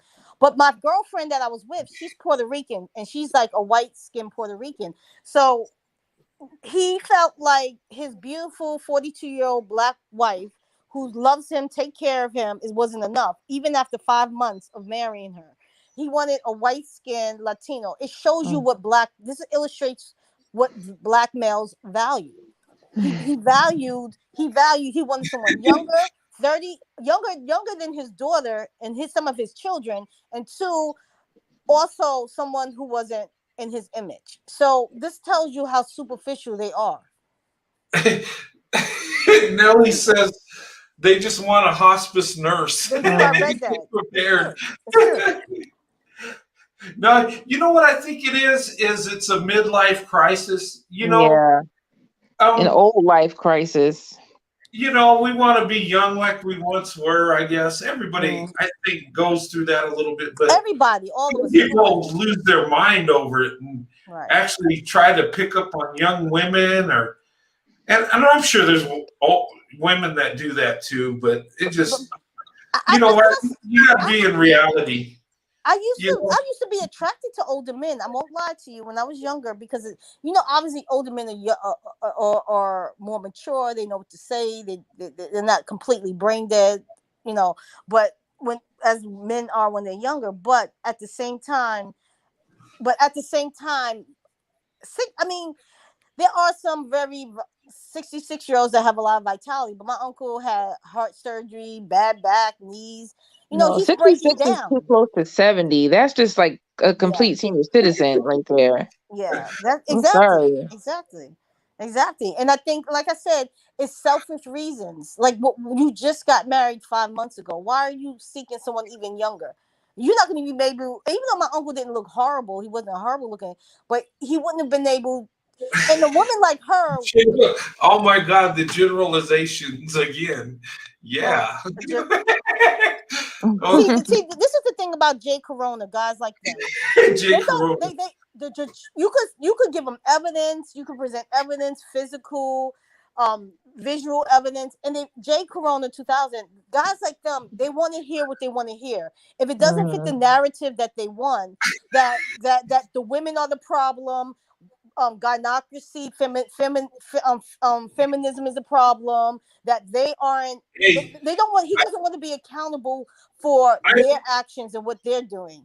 I want to address what he said. Other races of men don't value the same thing. No, other races of men do it too. White men do it all the freaking time. They'll leave their wives and get with these young girls and hit the wall too. It's not a race thing. All men are doing that garbage. Yes. Men are ages. I see it all the time. Men are ages. Where I work, I see these men driving around in Beamers and Mercedes that got money with these young girls. Yeah, it's across the board.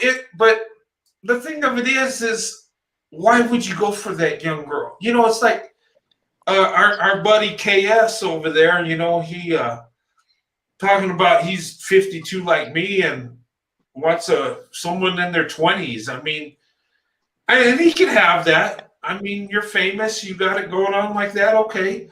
But the thing of it is, does that woman value you for Exactly. you or your resources, Your your resources. popularity? You know, if anything ever happened to my wife, God forbid, I would never get married again. And if I did, it would be someone my age. I couldn't get with no one younger than me because number one, I couldn't keep up. Number two, we're just in a different time. She's not your cohort. She's not your She's cohort. not. And you have it nothing just in wouldn't common make with her. sense. And then I'd feel like a pedophile on top of it. Not, but it's like I mean, physical, yeah, but you have nothing in common. And she's there for different reasons. She wants you to save her, even if she's faithful to you. You're her savior. You're saving her financially because she doesn't want to struggle with a guy her age. But you risk the chance of her cheating on you with a guy her age. So she's going to benefit from your hard work through the years, and she's going to be sleeping with the personal trainer when you're at work hard at work making the money and putting her in Mercedes and nice clothes and all this stuff.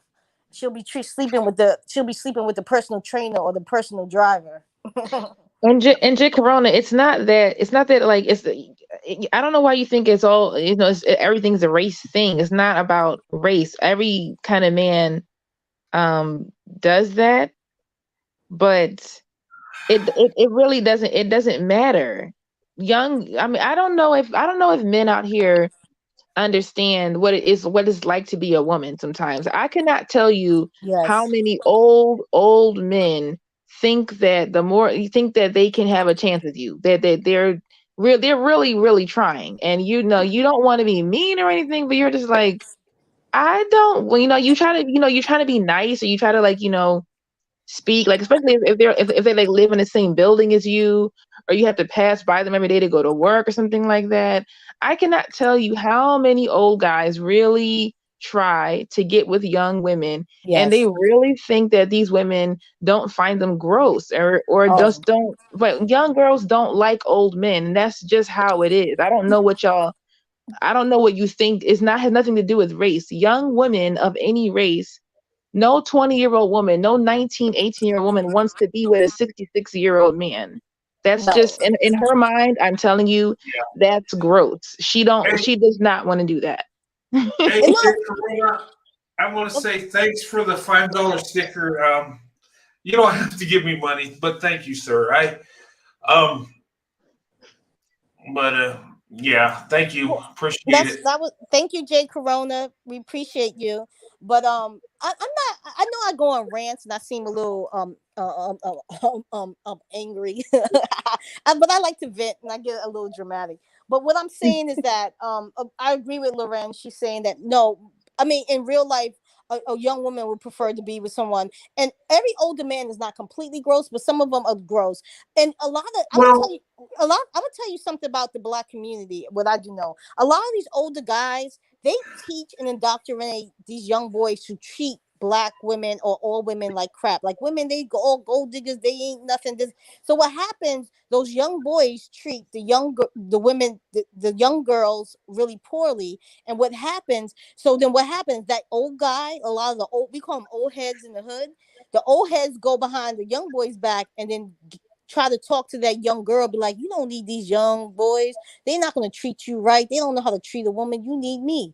They're very good at manipulating, and they feel like all I have to do is indoctrinate these young boys into telling them all these fallacies and negative things about young girls and how to treat them, telling them, and then they'll go around and then they'll sneak around, and then they'll eventually, once the girls are hurt and going through it, they'll go to those young girls like, girl, I can take care of you. I have money, or I can buy you things. You don't need that young boy. And some girls fall for it. They do. They know what they're doing.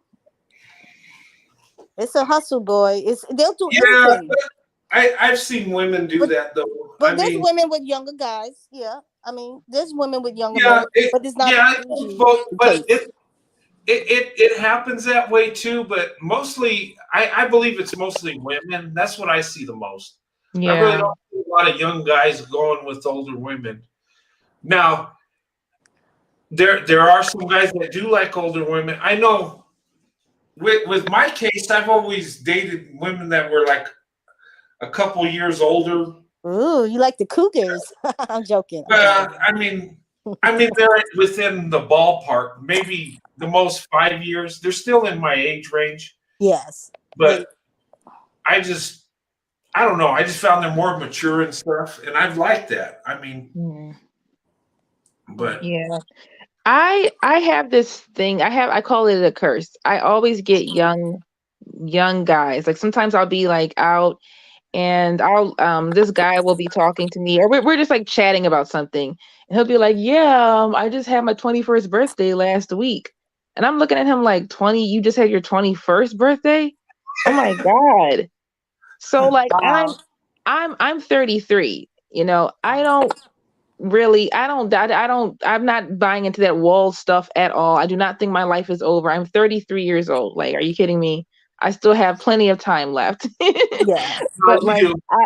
I would never date someone that's like 21 or 20, but I always get those guys. I always get guys that are young like that because I think they are. I am very youthful though. I am like Yeah, I am you kind of know, a big kid. you Hmm? you look younger than what you are. Yeah, I'll and it You do, and that's probably they probably think you're around their age. It's probably not. so annoying. Ugh, I hate it. I That's hate it that's all the that, time out. I get these young, super young kids. And you yeah. know what? For women, it's different. Youth does not mean men look at youth differently. For women, youth means um inexperience. It means you're not that far along in life. I mean, I could never look to a 21-year-old to be a provider and a protector. Okay. Well, So no, they're not ready. They're not yeah, ready. so it's not the same thing. That's why come women don't really see Yeah. youth see young guys that way. Well, the thing of it is 20-year-olds they got to build. I know when Right, right. I was that young, I didn't have no. Well, when I met my wife before I went in the army, I was working 3 jobs and I wasn't getting paid but minimum wage, and it wasn't. I just didn't have the experience. All I was a high school graduate. That was it. I didn't have no experience. I didn't have no skills. Um, so I went to the army, and then I married my wife, and the best choice I ever made.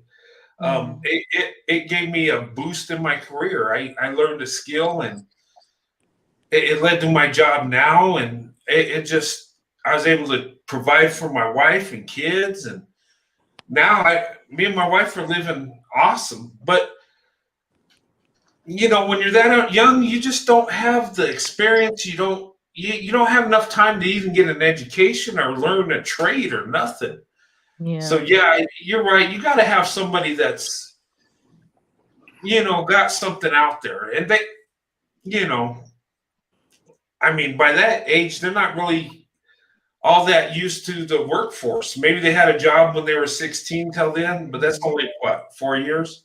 And yeah, So they're still building themselves up. They're still, yeah, and I wouldn't expect anything from yeah, somebody. Though I have known some couples, like I have known a few very, very strange matches where there was like this 34-year-old woman with 4 kids who married like a 22-year-old guy, but he was crazy about her. He yeah, was just like, and I was just like, I had to like kind of like check myself and understand because it's not wrong. You know what I mean? It's not like yeah. it's No, you not. can do it. Yeah, You're just not going to get that. He's not going to be that provider yet. yeah, yeah.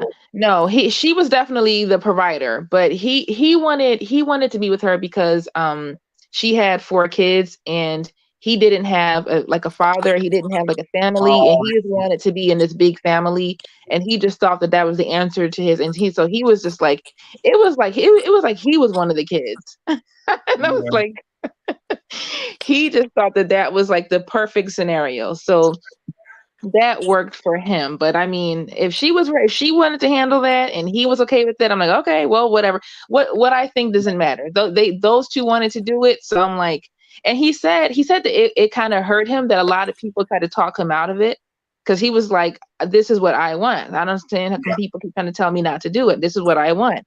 So I was like, okay. He said that that's what he wants. That's what he said is what he wanted. So, and they're still together. They're still together. You know, he's grown up quite a bit now, but I mean, it does happen, but it is very rare. It's extremely rare, and it's certainly not for me. I can't do that. Well, no, you shouldn't have to. I mean, at your age, you should have someone within your age, someone that's got something to offer. I think 10 years is the cutoff of being my senior. You know. Yeah. Yeah, my junior. I'm not gonna lie. I actually went out with someone who was about 12 years younger than me not too long ago. But he actually looked older than me. So he looked a little older than I was. So, but it wasn't to date. It was actually just to hang out and just to hang out and whatever. But the point of it all, I mean, I'm not looking to have children or get married. Well, married maybe. Children, that's not. I don't think that's going to happen at this point. But I don't think. I mean, I'm not going to say someone so much older is so bad or someone so younger. You do have to have a certain. I think life experience is important, and being that if you're so far in age. Some people we're still even at 20 25 you still getting to know yourself and learning about yourself, and Loren at 33 32 33 she's still figuring it out and what she want to do. So at the same time, we all still, even in your 40s, you can still be finding yourself. So I think getting someone who wants to go on the journey at the same time as you and want the same things is more important. I mean, I'm not going to knock anyone being with someone incredibly older than them. That's not, but I don't want to be someone's nurse. That's the only reason why I wouldn't do incredible more than 10 years. Yeah. And I don't want someone so young that I have to worry about their shenanigans. So it's a good middle ground, I don't think I would want to go anywhere 5 to 6 years younger, but I wouldn't mind 10 years older. Yeah, I really wonder how men see themselves married to like somebody like Kevin Samuels, who is in his 50s. How do you really see yourself with a woman that's only 20? But he don't value her looks. Are you crazy? Like, do you really think that would be like a real relationship? Because even me being around women that are that young that I work around, it's annoying sometimes because, you can tell that they're still just very young minded. Yes. I can't imagine trying to be in a relationship with somebody like that. And because it's just a little too different along in life. And they care about things that I think are stupid. Now, they're not stupid to them, but like I'm just like, what could you possibly have in common? Yeah, I think it's the physical, the attraction. Yes. I think it's all physical, because why would you want that? I mean, other than look at what he asked the questions. What do you rate yourself as? What's your dress? The quality man wants this. The $100,000 man. Oh God. A middle-aged man making 100,000 ain't a super great accomplishment. It really is. It's really not. I'm an everyday Joe, and I did it. It's for status. It's superficial and status. It's just, look what I got. Look at this shiny new coin I got. They don't value them, and they're gonna. And then also they go for the younger Brent and Lauren because they can control them. It's about control and manipulation. Yeah, that too. Yes, it's not just about the looks; it's control. But younger women. Well, look at these predators. You look at that Jeffrey Weinstein. Younger women, right? Yeah. Glendon Cameron. Yeah, you look at R. Kelly. Younger women.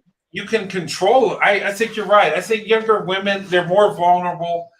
They're and you can control them more. Because a grown woman ain't going. I mean, you can control a grown woman, but it's harder. She's got more wisdom. She knows more of what's going on than a young girl is. And a lot of these predators prey on younger girls because it's easier to manipulate them. Mm-hmm. You know, and it's proven, but it makes sense because they're transforming from girls to women. Mm-hmm. And you know, when you're young, you know, some young ladies don't really become, you know, mature. I mean, their bodies are mature, but in the mind, as women, till maybe in their mid-20s. And you know, maybe Yeah. some young ladies mature faster, but at that stage, you don't know what life is yet. You don't. Yeah. It took me a really long time. I think I'm still maturing. Especially today, because people today value things differently, much differently than they used to. Yes. People today, we don't value work. We don't value Yes. having a stable 9 to 5. Like, we value having fun. We value leisure. We value vacation. We value our personal time. That work-life balance is a thing now with jobs because people value their work-life balance. They don't want to work too hard all the time. And right now, there's a lot of people that are just quitting their jobs left and right, like crazy, because they're reprioritizing their lives. I have my own business. I have no intention to work for somebody else again. So it gives me I guess it gives me the option to do what I want more often. And I don't know, I don't have to take myself so seriously. I don't have to impress a boss or work up my way up any ladder or anything like that. So and plus, already it took me like a longer time to mature. I was like I would have been a terrible wife when I was in my 20s. Oh, I definitely knew that was not the time for me to be getting married. I would have been That, terrible. that's maturity right there. You, you're looking at yourself and you're reviewing. I mean, you're analyzing yourself. Yeah. That's maturity right there. You're more mature than you even know. Oh, maybe so. Maybe so. I just knew, I was like, yeah, that would not end well. Let me just stick to what I'm doing. I wanted to travel. And I don't know how come these men, especially these manosphere men, think young women want to be in a house under a man all the time. Do y'all not think that we don't want to do other stuff? Like, what makes you think that all young women by the age of 22 want to be married and under the submission of, submitting to other men all day? I didn't. That does not sound fun. I'm in my 40s, and Jay Corona asked the question in the chat. Why don't I want to get married? I said I don't want to have children, but I do want to get married. I didn't have children not because I couldn't. I decided I had my personal.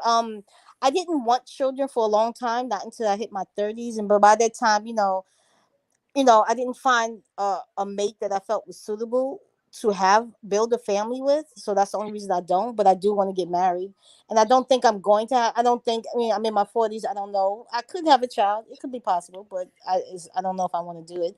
But that's the answer, Jay Corona. Hey, Jay Corona 2000. How are you? And every woman don't want that. I didn't want that, and Yeah. even through dating, I didn't want to I sure like didn't want that when I was in my 20s. rush into Mm-mm. marriage and having babies. The world has changed. What? People are not working in coal mines anymore. Men aren't working in Exactly. coal. Yo, We're not working in we have so much factories. more access now. Why do y'all think women just want to come out of childhood into that kind of, what makes you think we can even handle that? Yes. And then, but not only that, the world is a global community. People are traveling the world. People want to experience things. And it's not all about just that hard labor and that just Yeah. working that 9 to 5 to put food on the table. I know, There's to more raise a bunch of kids and to all raise a that. bunch Like, of kids, right? And there's more millionaires, there's more right. women, and women. Now that we're educated and we're in the workforce, a lot of women needed to have work for a safety net, and then women are very good at their job. Sometimes they're even better than Hey, men. hey, ladies, Go ahead, I got to use the bathroom real quick. I go got to step out. go for it. But But go ahead. Go ahead. but I'll be back. women are everything is not about just having babies in a man. And I want women, especially the new generation.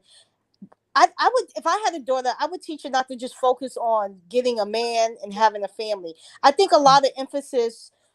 I'm Generation X, so I think we're the last generation that emphasis on find a husband, start a family, get a man, and Yeah, that really definitely is not the focus of Gen Z or millennials. exactly. Millennials was taught to get an education Yes. and learn how to take care of Yeah. yourself and learn how to get money.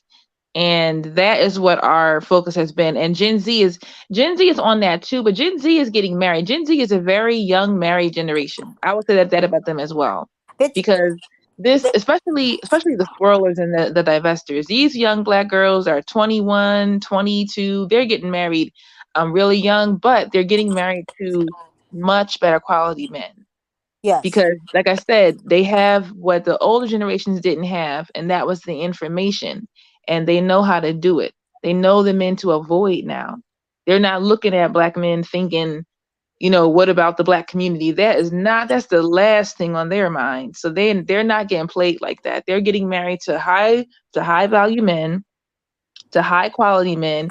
I mean, you see these relationships, they're all online. Everyone is just like, Yes. I just see such a difference. I see such a difference in the kinds of young people that are coming up. It's crazy, and I love to see it. I love to see it because things had to change. Things had to change because Right. there's no way things were going to continue um in the pattern that they were before. But Millennials are like just as progressive, but man, Gen Z, I gotta give it to them. I They got are. it. But can I add to that, Miss Loren? Mhm. Gen Z girls, especially specifically the black female ones, they are marrying out and they're marrying non-black men, and not to talk Yep. about race, but they're getting married because they decided. Unlike me, I was too afraid. I've always been interested in other men. I particularly like Asian guys, but I've always been attracted to other men. But my generation, we didn't really date out, and we was taught Right. not to date out. And we're like really the last generation indoctrinated not to be conditioned to not to everything is about the black man, save the black man. So Mhm. the young Z generation, these girls are doing what they want, they're going for what they want, and they're getting married more because Mhm. they're seeking marriage. They're dating outside their race, so that's why they're successful. Like more of them are getting married because they're dealing with they're dealing not with their Yeah. natural They're not counterparts, they're they're dealing with the not they're men. not settling for the crumbs, and they're not settling for Yes, scraps. They're not they're not settling for struggle. exactly. And you Ex- know what else? Not only are they getting married, they're still educated. yes, These women are business owners. I work around them every day now. Like being a small business owner, I work around all other small businesses. They're all women owned and they're all married. I'm like, look at all these young women that have husbands at home, and some of them have kids. Most of them don't have kids, but a lot of yes, them have their own businesses, and they still yes. have degrees. They're still making all this money. They're successful, and they're married. So it's like today, women can do it all. And I mean, before when I was young, when I was like in my early 20s, I felt that marriage was a trap. I felt that relationships was a Mhm. trap. Yes. I didn't see that being the picture for me because I knew I did not want to be stuck in the house raising a bunch of kids. That was not the life that I wanted to live. That was not for me at all. And that's why I didn't do it. And I'm so glad that I didn't do that. I'm so glad I didn't do it because there was definitely especially when men can kind of sense that you have common sense. When men can see that, like, oh, actually, oh, you're kind of different. You're educated. Okay, you're not like some. Exactly. They take advantage of that stuff. They But take advantage of that so bad. and not only that, but they use us as mules, Lorraine. They see that women are educated, so that means they put you in a different, a better income bracket. And a lot of them are not educated, and a lot of them, even the jobs they get, they're underemployed or barely employed or can't keep a job because of Mhm. socialization, and they don't function well. They don't have decorum and protocol, our natural male counterparts. And so, what a lot of them, what I've seen, and I've been on this earth for 40 plus years, a lot of black women are taking care of black men on the low. A lot of them don't want to say it Mhm. out loud, but a lot of them, they live in her house, her apartment, her home, drive her car. Yeah. She pays for the food. I know. I think I talked about it the other night. I had a girlfriend. She had no, it was someone else. She been with someone for 22 years. From the toothpaste on his teeth to the shoestrings on his feet, she paid for. And at the end of it, they had 3 kids. He never married her, and at the same time, at the end of it, he broke up with her, and he said, "The reason I'm breaking up with you because you're too passive." They don't appreciate you. They don't care about you. You're a mule. You're a stepping stone. You're a placemat. You're a filler in. You're a ride or die. Breathe life into them. Help them level up. Build a dude. Build a naker. And you always you dare to elevate them, and then they move on to the next person. And during that 22-year relationship, that he's physically, emotionally abuser, and he made 2 babies with 2 different women. So my point is not to say that that's a broad brush that he represents everyone, but a lot of sisters, because Jay Corona says that in the chat, Jay Corona 2000 says, I don't want all black men painted with the same brush. You're right. But it's a consensus. Everyone is experiencing the same thing. And again, a lot of black women, they do well, and because we are conditioned to be with black women, especially my generation and above, we decided to take care of them. And then a lot of these black males, you have to understand, they didn't grow up in homes with fathers. A lot of them, not every one of them, but a lot of them grew up in a single parent mother home. So these men have no idea, they have no connection to manhood, because a mother could teach you to be a good person, a decent human being, but she can't teach you how to be a man. And a lot of them don't know how to be men. They don't know how to step up to the mantle of manhood because they don't have men in their lives. They didn't have a father figure, and their father figures become the dudes on the corners in the streets, or what they see on television, or someone else, and sometimes they try to emulate that. So my point Or is, like a Kevin Samuels. He's everybody's father figure. But I wanted to ask Jake Corona, like, why is he so worried about painting black men with a broad brush? Like, you don't think black women are painted with a broad brush? I never hear these calls for fairness when it comes to black women. no, it's not. And again, like I said, black women, unfortunately, but now we're waking up. We're having more standards, and we're tired of the nothingness, the one-sidedness, the disloyalty, the disrespect that's been happening for generations, for actually hundreds of years, thousands of years, if you really want to, but we're not going to get into that. And I think they don't want to spend their money. They don't want to build someone up just for them to level up, to get the woman, someone else that's not in your image. So black women, and people like Jay Corona 2000 in the chat, he doesn't want to hear that. He wants his narrative. He wants to say, no, you're the bad guy. Welfare took us out of the home, which is a lie. You have attitudes. You're over, this, you're that. You're not good enough. Your weight, your hair, your weave. It's because they too much of a coward to say, I date out because I worship whiteness. And they're too much of a coward and don't have the guts to just say, listen, we failed you, we failed the community because we worship whiteness. We're conquered, and we want to emulate the people who we feel are on top, and people like him. That's why he's in the chat box doing the same manospheric comments and talking about, oh, why we're not married and why no one wants us. I mean, he's saying all these things, but I really do appreciate you being here, Jay Corona 2000, because it's good to get other people's perspectives. You have the floor, Brent. Oh, okay. No, I was just looking where he was. Go ahead, Loren. No. Okay. Hold on. Yeah, go ahead, Loren. I lost my. I didn't have anything. I'm actually gonna get ready to go. It's almost 2:00 in the morning. Oh, it is. Yeah. That is a good discussion. You ladies took it over. I'm a monster. It was a good discussion. And I appreciate everybody coming on. Ladies, thank you for being on the panel. Jay Corona 2000, thank you for your perspective.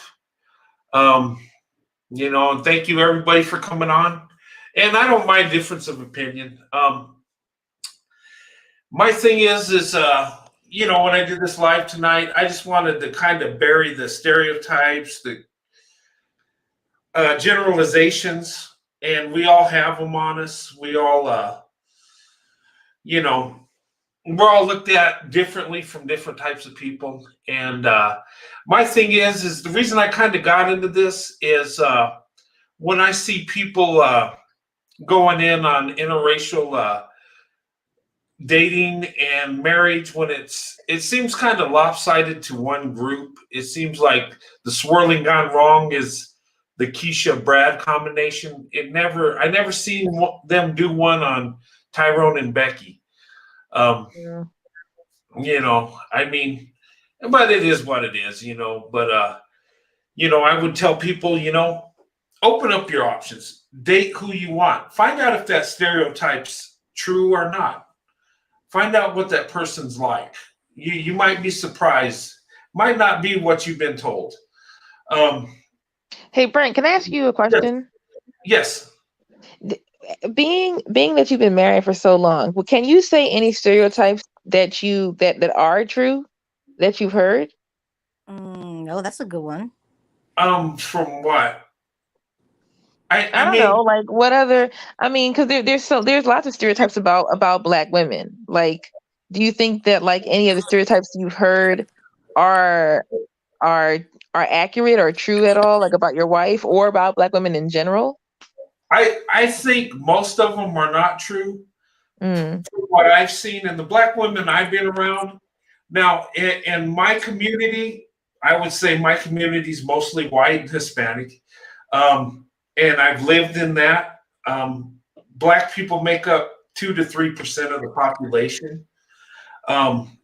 You know, I've been around Black people, but not in a big group like maybe like in different cities, you might say.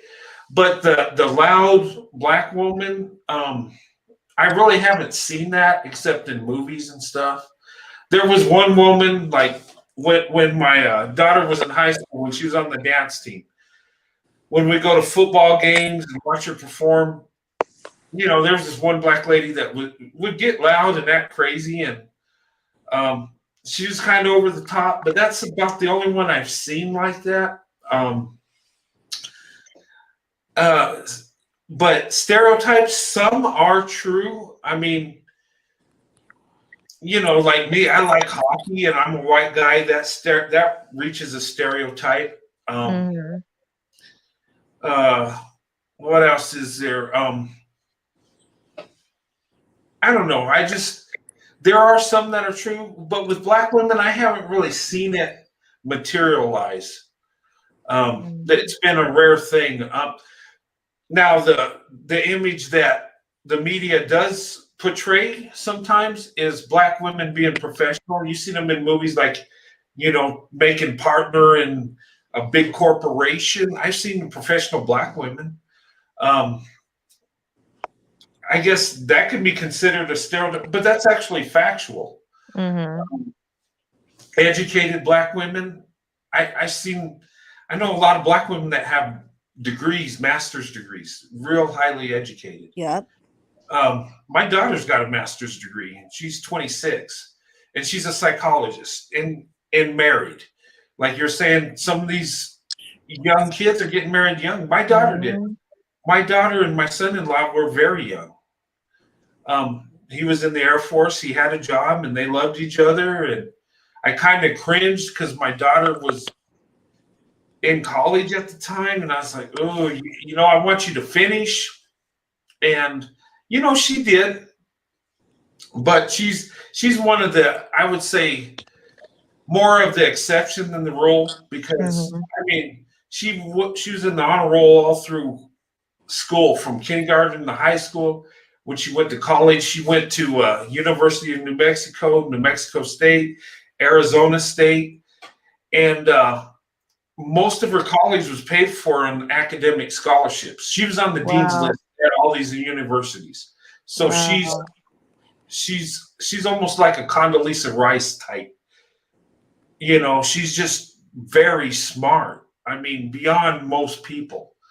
So, I mean, my other 2 kids are smart too. They've been on the honor roll and stuff, but my oldest daughter's just amazing. But I mean, she's got that professional and traditional role. I mean, you know, she's got a career, but she's a good wife and mom. So, I mean, Mhm. it's amazing what, you know, people that, you know, put their mind to it and, can accomplish. But yeah, but stereotypes. When it comes to black women, I haven't seen it. I'm in the negative. Um, and people tell me, well, where you live, you're not around them that much. Well, I'm not around a lot of black people. But the ones I've seen, it hasn't fit that, but I promise you that a lot of the stereotypes are especially when they're being like pushed by black men like Kevin Samuels and Tommy Sotomayor, that is the image that they want us to stay in, or that they want the rest of the world to see us in. Yes. Because like I said, they're in this constant competition with us, because I don't know, they think that they think that we're doing something that we're not supposed to be doing, with like getting educated, like, oh, how dare we go to school and get an education. They and like you say, there's this whole power thing, that this other races are more powerful. That's all in their heads. It is. Any any man, and I've seen immigrants come here, from like third world countries, put themselves in like a training program, learn how to, get a skill, and they're making six figures in like 3 years. And it doesn't even take that long sometimes. So it's like that whole six-figure thing is like, how low are your standards for you to think that that's even a lot of money? That's not even a lot of money. That's like that's a low bar. In the world I come from, in the like the what I used to do for corporate, and low in that world that's an extremely low bar. This six figures thing, and that is clearly from the mind of someone that doesn't know how much power and money is out there. If you keep pushing that stupid six-figure thing, like that is so much money. Isn't that guy from Oklahoma or something?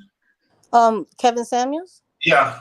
I think he is from one of the Midwest. I know he's not a I mean, guy. any of those He's from Atlanta. He's from Atlanta. Oh, he's from Atlanta. I know he lives there. I didn't know he was from there. Oh, I don't know where he's from. I know he lives in Atlanta. I don't watch him, but he lives in Atlanta. Yeah. But yeah, the Midwest states. Well, my state, 100,000 is awesome. You can live good where I'm at on 100,000. 100,000. The median income for my state is 49,000. That's married couples. That's couples with two incomes. Yes. Wow. Right now, me and my wife are probably in the top 5% or something crazy. I mean, and we're not rich. We live well, but we've did it because I got a retirement and I got a good job, and my wife, but yeah. In New York, that's not a whole lot. But not a lot. We always say that's not a lot here at all. There's not a lot. But what I wanted to say to that, I'm so sorry, but Kevin Samuels, I don't even believe he believes everything he's saying. I think he's a businessman, and he's smart enough to know his audience, and his audience are there for the tear down. They want to hear women being torn down. He wants to see them to be degraded and disrespected. And these are men who are hurting, who was rejected in junior high, high school, maybe even adulthood, who are not doing well financially, who's not doing well in the dating market, and they want to watch him tear down women, and he's financially benefiting from it. That's why he went from 250 subscribers to a couple of million in less than a year after that whole the average as best woman, Jennifer Gardner. So he's speaking to them, and he doesn't give advice, he doesn't give counseling, he's just there to tear down women. And I don't even think that he even subscribes to it, but he understands in the business aspect, and like, I'm gonna ride this wave until I can't anymore, and I'm gonna financially benefit. I'm gonna monetize I'm gonna get monetary. I'm gonna be compensated monetarily for it, and then I'll move on. He'll never go mainstream. Yeah. He'll never have his own talk show. I doubt it. I really doubt it. Because all the groups of men don't feel and think the way he does. There's a small sector of non-black men who believes his audience are men who are broken and hurt, and who've been through and feel helpless and don't know how, and like Lauren said, they don't want to compete. They don't want to rise above their circumstances, and they don't want to even the playing field. They don't want to put the work in it. They don't want to put the work in it because they're that millennial and Generation Z generation, and they want the something for nothing. They want the instantaneous gratification. They want to turn on Instagram and look at Instagram models who have filters, makeup, and surgery, and feel I deserve one of them. They want to see rich people with cars and money and feel I don't want to put the work in. I want it instantaneously. And that's the generation of males that we're dealing with. Hey, there's something I want to say. I want to hit on something. We're talking about Kevin Samuels and Tommy Sotomayor, right? Yes. Yeah. I know about both of them. Both these men they're successful. They're businessmen. They got a product. They know how to hit their audience, and that's why they got such a huge following. Now, a lot of stuff they say people hate, but they know how to get the crowd. They know how to work. And I've seen both of these guys. When I started watching YouTube, there were two people I seen. Well, three. I seen the Pink Pill, Crystal Kerzin. I seen Tommy Sotomayor and Cohen Namick, the one that I did a live with. Those were the three people I seen the first, and I wanted to make a point. And I saw Tommy Sotomayor, and I watched a little bit about his show, and he was talking about weaves and stuff. And I was like, well, I've been married to my wife so many years. I know all about weaves, what they costed. And she didn't wear them all the time, but I knew about it. So I was like kind of interested. And, he was saying stuff and being funny. And but then he started going in on women, calling them hair hats and stuff. I was like, oh, I can't get into this. And then that Cohen Namick was doing a video, and then Tommy went in on him, and he was making fun of him and stuff, calling him creepy and all this stuff. Oh, you're kidding. I didn't know that happened. Tommy was going in on Cohen? Yes. Yeah. He didn't respond. I think he was trying. Well, you know how Tommy is. He goes in on people, and, he makes money doing it because he goes in on people, and he'll get you laughing at them and make fun of them. And then, but he went, and I think it was enough. I don't think I think he wanted them to come on his show and have like a debate / go in on each other for, the entertainment purposes, value of it, the shock value. But I remember seeing that, and, and then I look back, and now he was going in on Kevin Samuels, talking about how he stole some of his material and stuff. Oh God. And yeah, but anyway, he made a point because he said that KS wouldn't get with him, and he's like, you know what? You're going on some of my material, and he was saying, you know what? People in the same realm need to stick together. We don't attack each other. And I'm not a fan, so don't go hating me. But what he said is something I really thought was good. He says, if you build on my material, you need to give me the respect. Now with Cohen Namick, his videos, a lot of my videos, I kind of mirrored his in a way. I took a little bit of his material to do mine and get my little channel going. But, me and him, we don't have the same values, the same, I would say we're different people. Mm-hmm, But definitely. I have respect for him because when I did my thing, I got ideas from him. So, if he ever wanted me to come on a show, I would do it. And I appreciate him coming on it. He was courteous and respectful, and the guy was awesome. And I think when you are in a certain subject, or your channel is about a certain thing, and you have other people that are similar to yours, even though you don't agree on everything, you got to have that general respect, especially if you use a little bit of somebody else's material. But anyway, I just wanted to because that was one thing good, and I was like, and Cynthia G was saying that he stole some of her stuff. Mm-hmm. But I don't think she would have him on a show. It's called clout chasing. Everybody, Yeah. all of these people, all of these I can't people who have these channels watch each other and get talking points and then put their own spin and perspective and narrative. So everybody does it to everyone. So it's just They across do, the board. and I do it. I mean, I'm very small, so I mean, not a lot of people see me, but I look at other people's and get shows and get some ideas. I try not to just copy them straight out, but some of the ideas I look at, oh, that would be a good topic. Let me kind of my own thing. You put your own spin on it. Yeah. And I'm not even sure like what Tommy's talking about because I don't know. I think some of the phrases he said are I don't know. Yeah, you know what the phrases are because I heard him.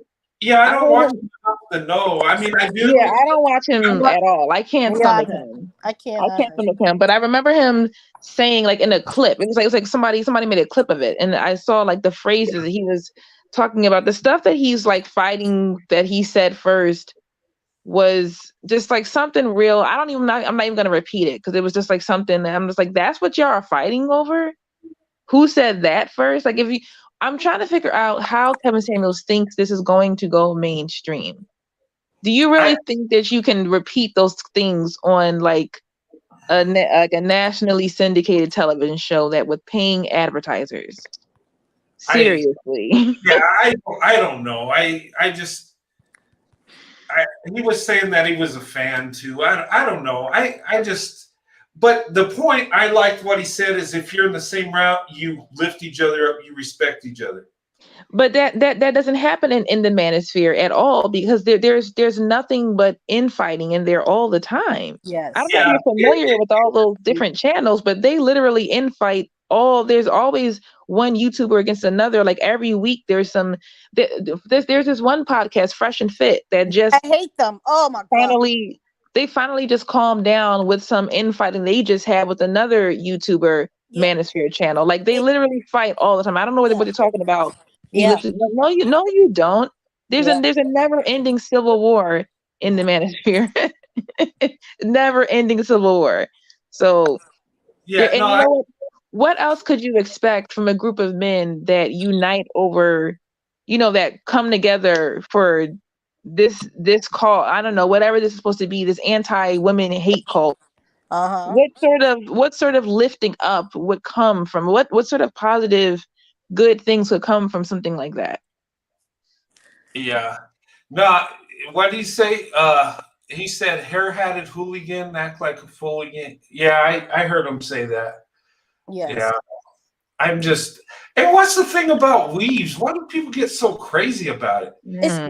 It's to degrade us. It's to say, I'm with a woman that has real hair. When some of those women that have wear weaves and wigs, they do it too, but not as much as we do. Literally everybody wears weave. Okay, I don't know why people always say even men wear weave. I've seen so many men get on the face. I've seen that. Like everybody wears weave. I don't know why they act like, it's this thing where like only Black women aren't allowed to do it because I don't know why, but just weird out allowed to. Men get fake beards. I've seen men get a whole beard glued on his chin. Yeah, a front lace beard. I've seen that. Yes. Oh, they get hair units glued to their head. They do. Yes. Yeah, I've seen that too. Yeah. So I- stop it. It just Stop. seems weird. A beard, though. I guess I if you don't have know, a like a lace front beard. They get their eyebrows tweezed, black men. how would you Exactly. do a Like beard? Eyebrows tweezed and everything. I don't know Would why. it I don't be know what the hullabaloo is over weave. I don't know. You know what? I will say this. For black women, the hairstyle I love the most is braids. That's just me. I like long braids, but the weave, and I don't know. I think the weave just don't last. I mean, it looks good when it goes in, but then it grows out. But I like braided hair, and I go for natural too. I mean, there's some natural hair. I know my wife, when she wore her hair natural, like it would be my wife's hair thick, so it goes like real wavy and stuff. But I don't know. I just don't know why people get angry at weave. I mean, you might not prefer it, but I just Weave caused corona. Weave caused coronavirus. it does it. I don't know. Ah, ah, I know it. One thing I do know about weave is it costs some money. I know I've been paying for weave for almost 30 years. So weave braids and yeah. Yeah, it's But pretty funny. Like you know Tom's been screaming about weave for 10 years on YouTube, and it has not changed anything. People still wear weave. I don't know. He can keep screaming for another 10 years if he wants.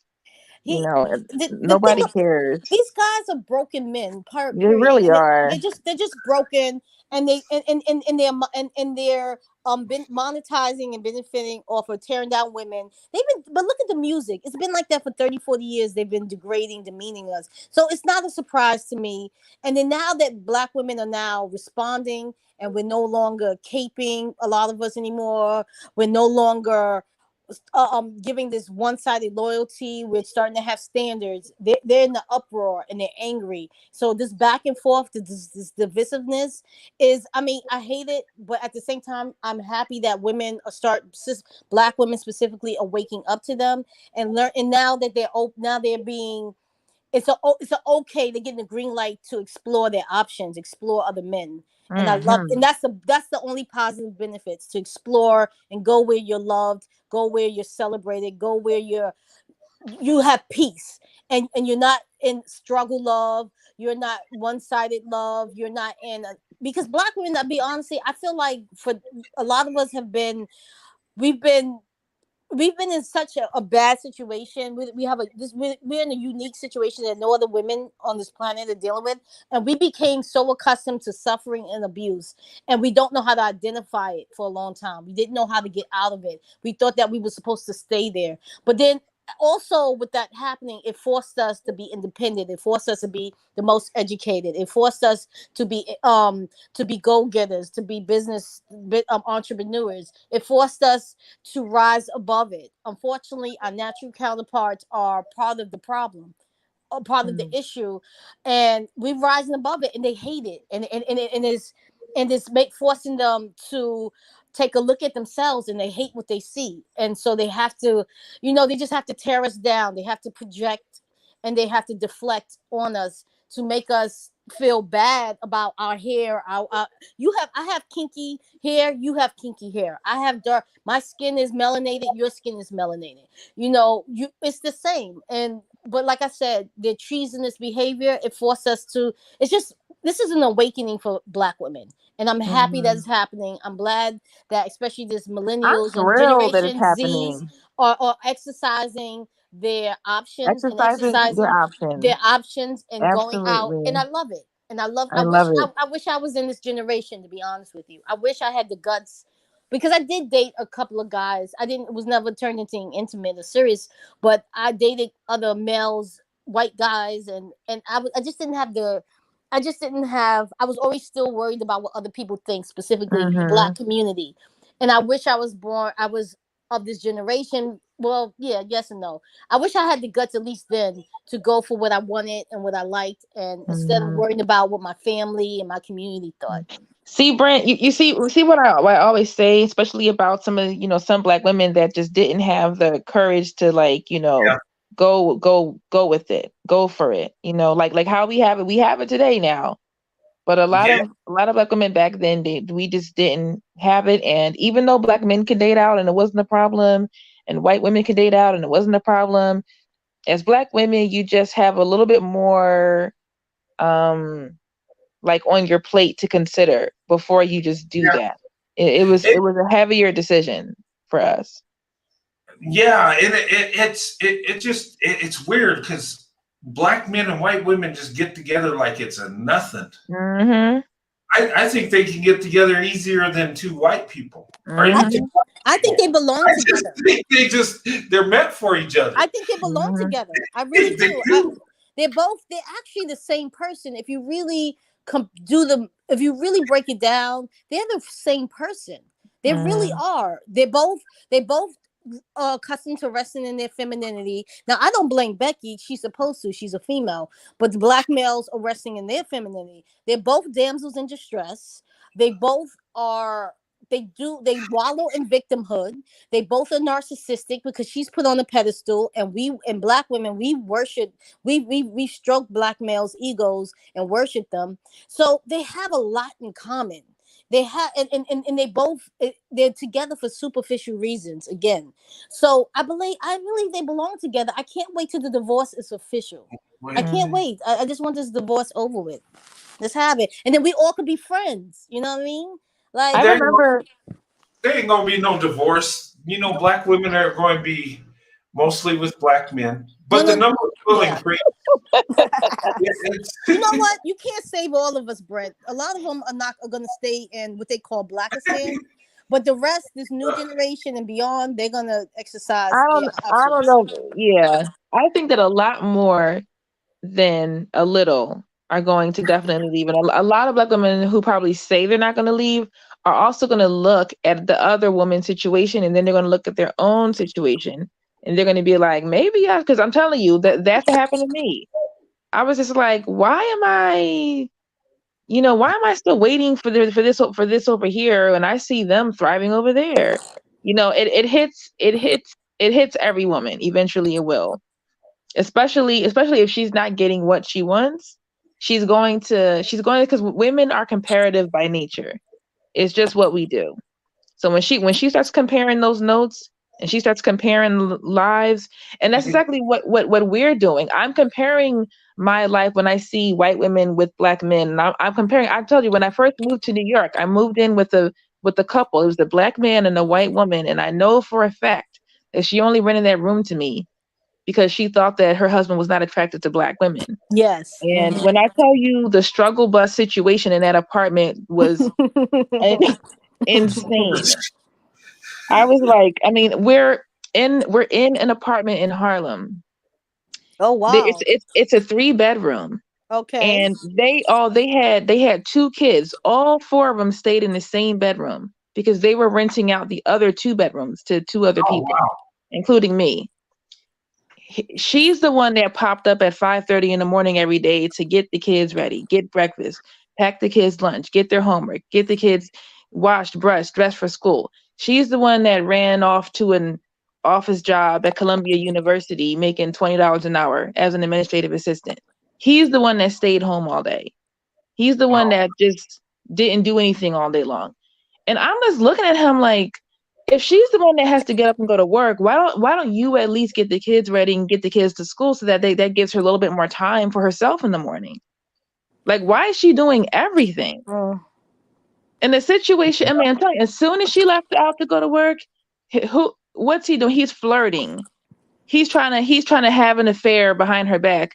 And I'm like, he was not my type at all. First of all, he was married.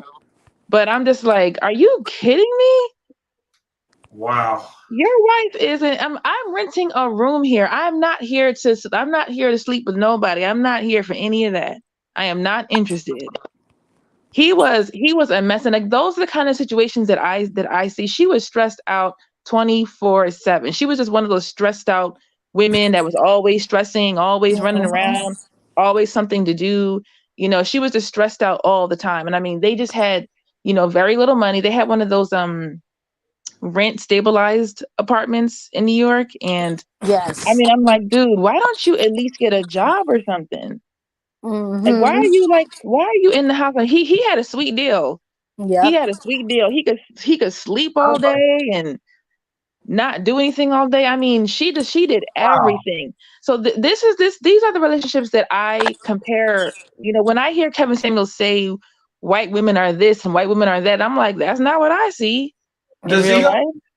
Does he uplift white women? I really haven't watched him enough to see him. Oh yes, but let me tell you something. Yes, he does. I'm gonna say something to you about him. Yes, he does. When he started out, he was all about black love and getting black men and black women, but he had some stipulations. Black women need to lose weight, they have to get their attitude together, and they have to be more submissive. So when he exploded after the whole average at best video, and he got all these subscribers, the men who subscribed to him was talking about, oh, but what about other women? So he stopped the black love, and now he's on, should black men not date black women? So he's going with the trend. He's going with what is on trend, and what his audience is pandering. He's pandering to his audience and what they want. So he goes where the wind blows. He's gonna, if the audience say, oh, we want to do obestiality and sleep with cats,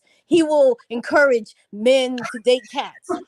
He's gonna go with his audience because he is making money on top of money on top of money. Well, because he get a lot of super chats for like $500, $2,000. Oh wow! Yes. So he's making money on top of money on top of money. Go ahead. Yeah, you know what? There's YouTube channels I watch, and I donate to, certain YouTubers because I love their content and I support them.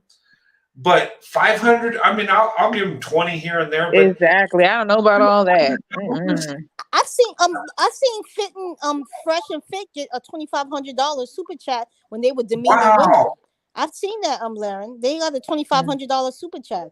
These guys really, their message of hating women and degrading women has resonated with a lot of men. There's a lot of guys like J Corona 2000. They said that the problem is feminism. They think feminism and women are an issue. No. That they feel like I'm telling you, you might. I'm telling you, ladies, protect yourself, women, at all costs. If you live in an open carry state, do it. That's all I'm gonna say. Next, go ahead, Brent. No, I was just going to say that's a lot of money. I mean, wow. I guess if you're a millionaire, that wouldn't be. Yeah. If I was a millionaire, I'd probably give some of these YouTubers thousands of dollars just because I like them. But I'm not. I wouldn't even do that. I would still get $20. I don't know. He definitely uplifts white women, and it's not that he uplifts, is that he compares white women to black women all the time. He has videos saying stuff like, black women need to learn from white women and stuff like that. And I'm like, I am learning from white women, maybe not in the way that you think, but I'm definitely learning from them. I know exactly what not to do. I know exactly what to avoid. I think we need to flip that idea. I think some of these Becky's need to look at Keisha and see what she's doing. That's what I'm saying. I think when black women date in silence, find your man, go get him, and your Tyler, your Shirley, your Juan, whomever it is. Your Brent. Brent is a pretty white name, so we can say Brent now too. Your Brent, go get your Brent. Right? That is a white name, isn't it? I like Brent. Brent is very masculine too. I know, right? It's a very masculine name. Yeah, go get your Brent, your Chung Lees, your Wans, and whoever it is. Live your best life. Leave these men alone. Don't fight. Don't argue. Be nice. Give them a smile. And keep it moving. Let's get this divorce going so we can be friends afterwards. That's it. Let's get the divorce. Let's get it together. I know you can't. I know you're right, Brent. We can't save all black women. Some of them are gonna stay in Blackistan and Cape, but they're gonna die old mammies, regretting that they did, and we just let them be there. Yeah, I saw a Can't video save of a black everyone. woman. She was saying that she will die alone with 50 million cats before she ever lays with a non-black man. Oh wow! I was like, that's dedication there. that, And you got to give it to her. That's true love. If you're going to wait for somebody that ain't there, that's, oh my God. Okay, well, okay. Mhm. hope those cats are nice and I friendly. know, right? Poor girl. Poor And you know what? girl. She's probably the archetype, the whole phenotype that they don't even like.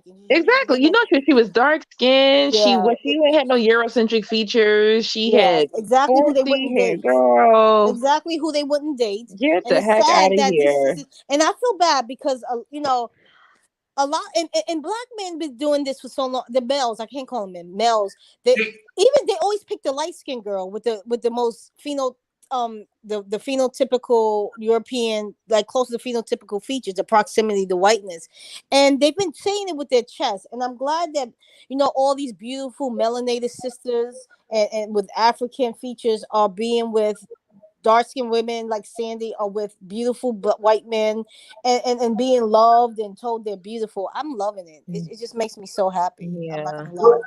Here's the thing. I found that a lot of white men Prefer like, dark skin. Yeah. yes. Yep.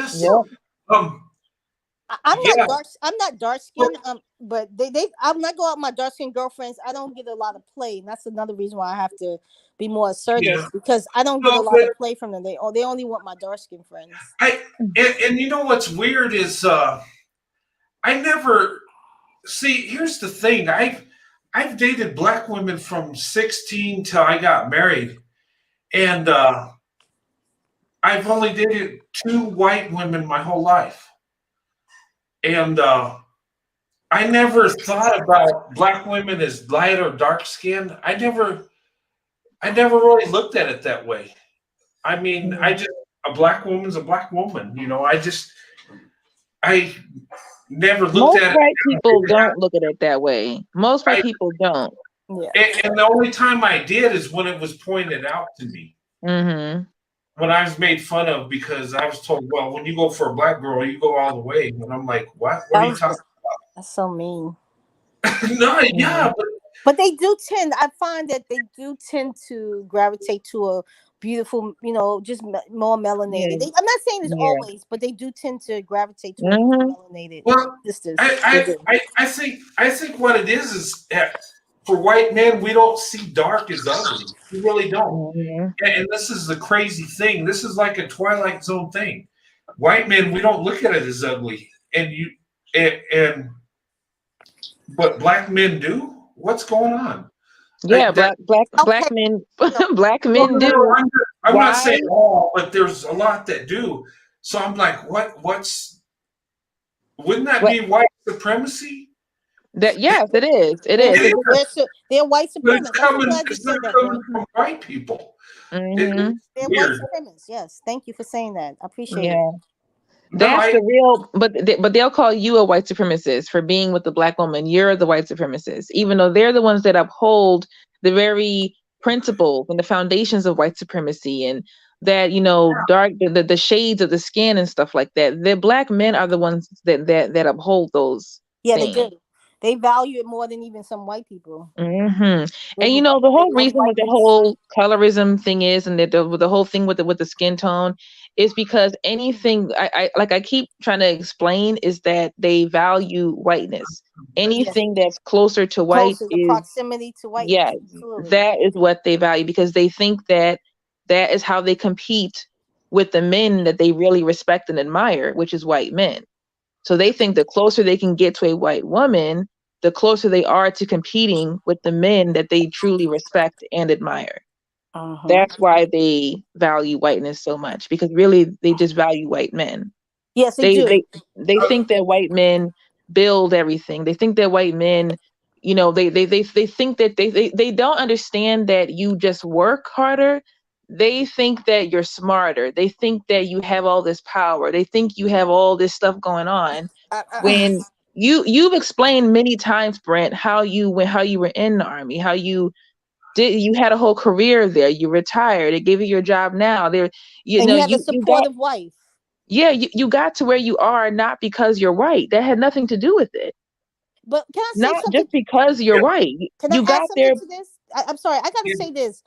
White men, and I know somebody might get triggered, but let's be honest. White males were throughout human history, everyone gets conquered, and they're proficient conquerors. And now that they're no longer conquering different countries and parts of the world, but when we look back at history, black males look at them and admire them, but so it makes them hate themselves more and revere white males. So white men, I know you say you don't have all the power, Brent, but you guys were proficient at conquering, and it's brutality and everything. It's just facts. It's just history. It's not to say you're a bad person. Yeah. You, Brent, in 2021, your ancestors are proficient at conquering. I'm sorry. Well, we got a history of when you talk conquered, we're all been conquered. If you look all through Europe, Europeans have conquered each other over and over. Exactly, throughout the world. The same race conquered each other. And in the world back in the day, that was how that's the way of the world. Men conquered each other ever since the beginning of time. And I'm not going to say, I hate to say conquered. I'm not going to say black men are conquered. Yes. I will say we've all been conquered. If you study world history, we have. Brent, I understand like what you're like saying, but I guess what we being see politically like correct, in more, so he won't have no smoke. That's why. Yeah, like in more recent history. Huh? No, I'm just saying that being conquered was a worldwide thing. It's like slavery was worldwide too. It wasn't just an American thing.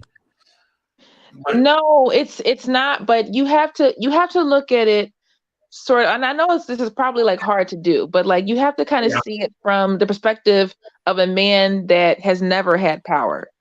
You know, see it from like the way from the view of a man that feels like he's never really had his shot yet. He hasn't really had his chance yet.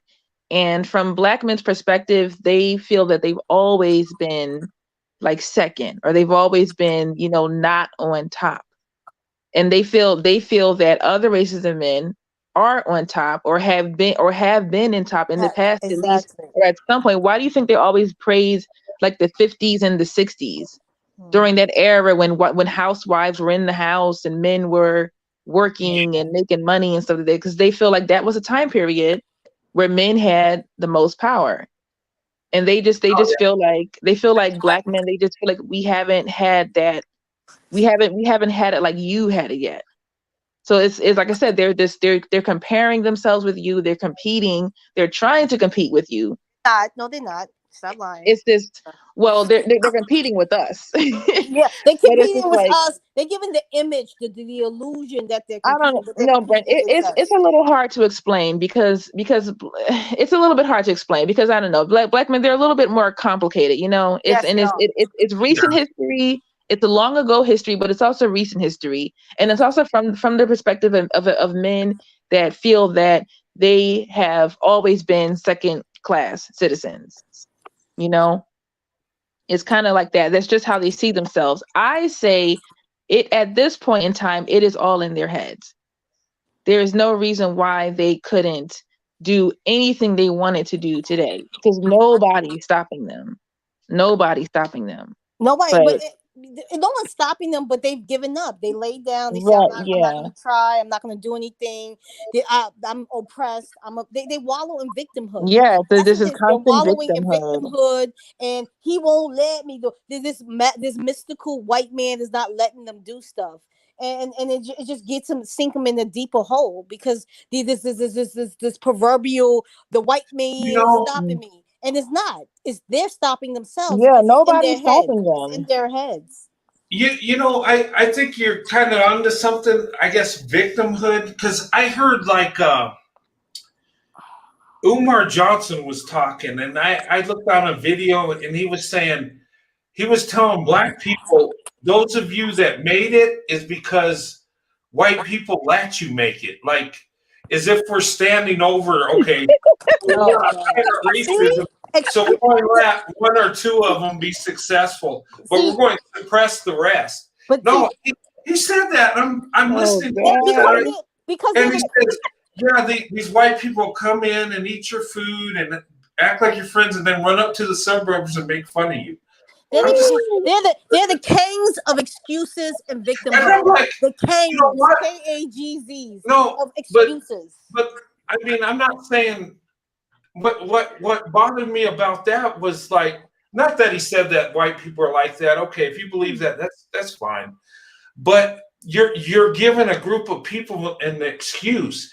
If they're not successful, it's because white supremacy suppressed them so Mhm. bad, and there's no way. And I'm not saying there's not racism, there is, but it just seemed weird. Why would you say that? So you're degrading the successful black people that are out there saying that they only got it because they let a few through. And Exactly. how do you? I've had black men tell me that I've only made it in corporate because of affirmative action. And I'm like, I've never benefited from affirmative That's cool. action Yes. Yeah. ever in my life. Yes. That is not what happened. What are you talking about? Can I say? I got to say something to that. I don't. Go ahead. Can I? Yeah, it's like a law, but some places it don't apply. I don't. And I hear what you're saying because my wife, when she ever get a promotion at work, that she would hesitate being successful because she didn't want people thinking that she made her way because of that. And I always said, well, you know what? If they're going to give it to you because of that, take it. But she never earned her way on. She never got her way on affirmative action. No. But that's. For some reason. And in fact, you know what's weird about that? They had a deal in Florida where for the universities, and they did away with affirmative action, and there was a big uproar about it. They're saying, oh, they're just trying to keep black people out and this and that. And what was funny about the whole thing is once they got rid of it, there were more minorities than before. Mhm. From other countries and Indian, Latino. Yeah, and it was like, so if you really look at it, their affirmative action was suppressing minorities. I mean, it was weird. It was like, I don't know. I guess it just pointed out the fact that people earn their way on their merit, and I mean, thank you. My merit, y'all. I guess what? Guess what, black men? I did that thing called go to college and get an education. Yes. That's what did it. Yes. That thing that you say I'm going to die alone for, that horrible thing that black women do, they have the nerve to go get educated. That's what does it. That's what does it. I that perpetual victimhood, that's what they choose to live in. And that is why they have such a problem with black women, because if the system and if slavery and if white men and if all these things were holding them down, why are they not holding us down too? How come we're able to make it? Can I say something about it? And okay. First of all, there's no country on this planet where more black male millionaires have been created than America. So now look at that. yeah. So you have all these black male billionaires, from athletes, entertainers, some very small amount businessmen who have a lot of wealth. The issue I have with them, you've come from these communities. A lot of them didn't get their wealth from education, but they got it through athleticism or entertainment, which is fine. And I think some of them are talented. I give them their props. I think the issue is a lot of black males live vicariously through these athletes and entertainers. And this is where a lot of their talking points and their issues and why they demean women who seek education who are educated. Another thing with all those millionaires and even some billionaires like Robert Bob Johnson, the thing, and what Randy Smith, who is also a billionaire, he doesn't even hire black people, but that's another story. The issue I have with them is that okay, they're all married to non-black women. That's fine. That's beautiful. Good for you. God bless you. You know, when black males make it, they forget the community. But why are your communities in disarray?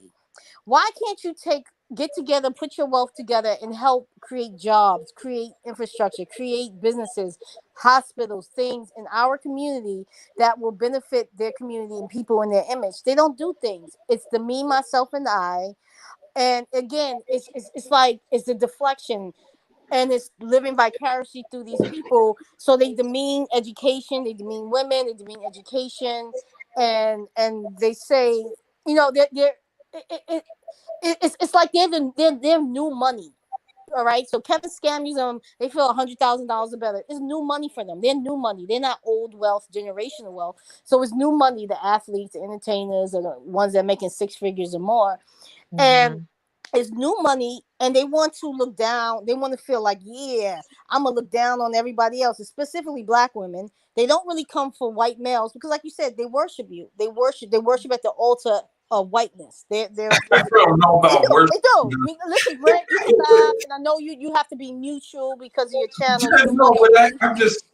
but they worship at your feet. They do. That's just it. That's the secret that black men don't want white men to know, No, they is don't want that you to know that. they truly admire white men. They They do truly admire you. admire you. They call you their oppressor. They call you, say you Yeah, victimize them, but they really they think love you. They absolutely they adore you. really think that white men have like, oh, they just think they have so much power and they have so much influence and they're so strong and they're so, you know, they can do all this stuff, and they have respect as men. Like they really are influenced, and they really admire white men. That's They, really what it is. And they're in it's love with you. They're like in I keep love. saying, it's all in their heads. White men are not doing anything that black men can't do. Yeah. They're not doing anything that black men can do. I, They I, just I believe that's true. Any man can be successful. I yeah. mean, it's not the color, it's the character, it's Mhm. the work you put in. Yeah. That's the secret that black men, and it's like what it's like what why would they, what is it about white women really that they admire so much? Because from what I know, white women are when it comes to relationships, they're pretty crazy when it comes to divorces and getting their cut and getting their fair share. You Yeah. know, I do not hear white men talking about white women the way black men do. And I'm like, I'm Yes. pretty sure white men would know them better. They won't let us. So They won't let us leave. That's what I'm the, I'm pretty I'm pretty sure that if white women were anything what black men said they were, they would be married to white men longer. I mean, you know, white men and white women would be able to get together and be married, and you wouldn't change wives like you change underwear. Yeah, I you know what? Sad to say, but that's many cases so true. Mm, And I think it works better with black women and white men than even white men and white women, because I think it's a cultural thing, because women are well, when you take white women, I'm going to say this.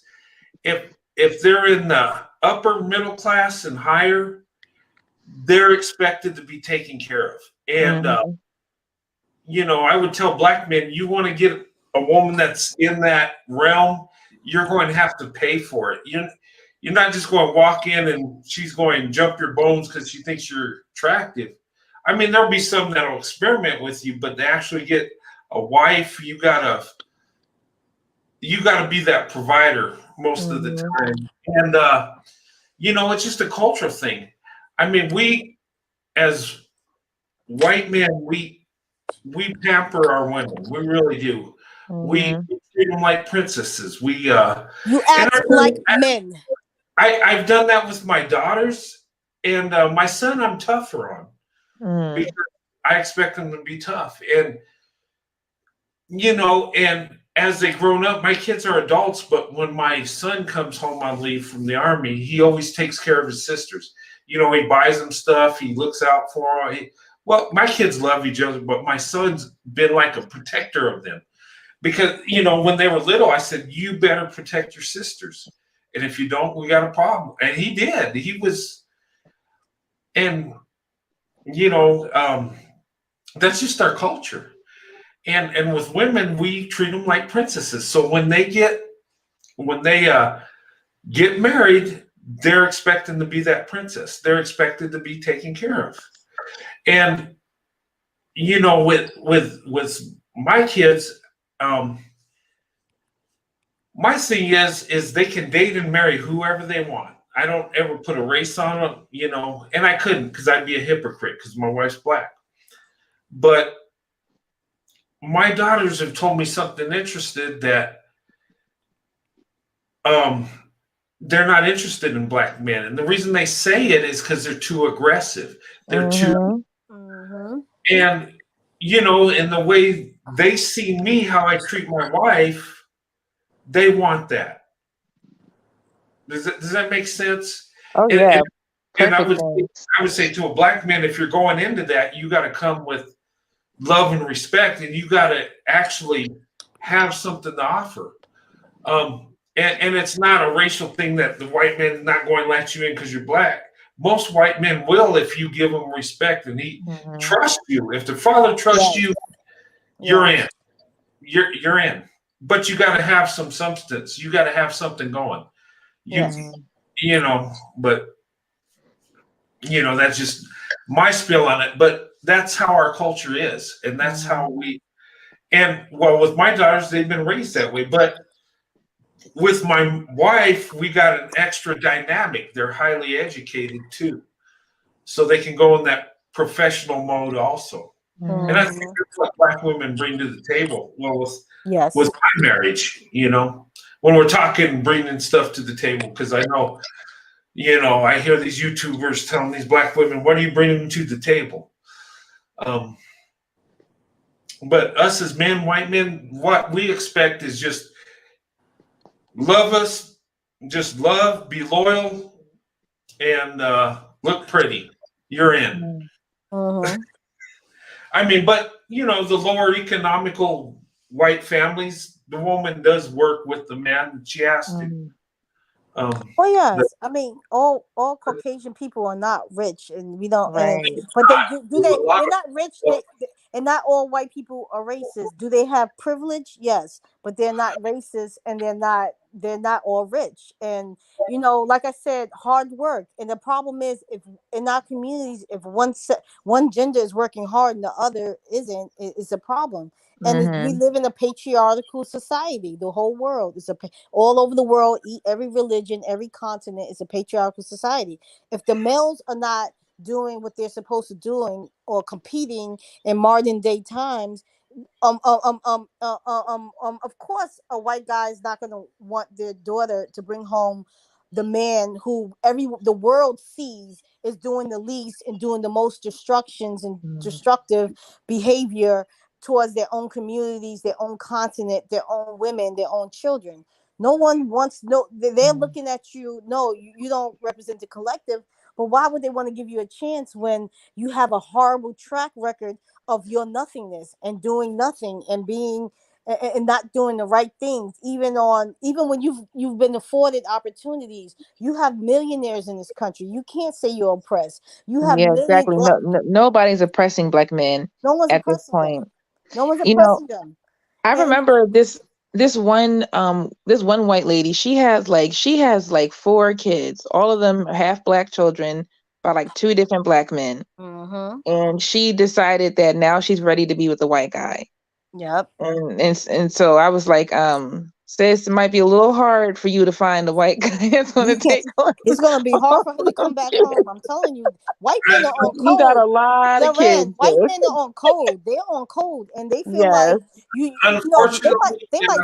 they might smut her out, but they're going to give her a one-way ticket back to Blackistan. I promise you, girl. Not all white men are like that, because they fall in love with women that have kids from black men, lonely men, and some of them abuse that woman and those children. I'm telling you, I've seen it. They really despise that woman, but sometimes they're lonely and they just want somebody, and they figure out, hey, I'll tolerate her and her her mixed children. I'm Like telling you. I'm not saying white men shouldn't do it.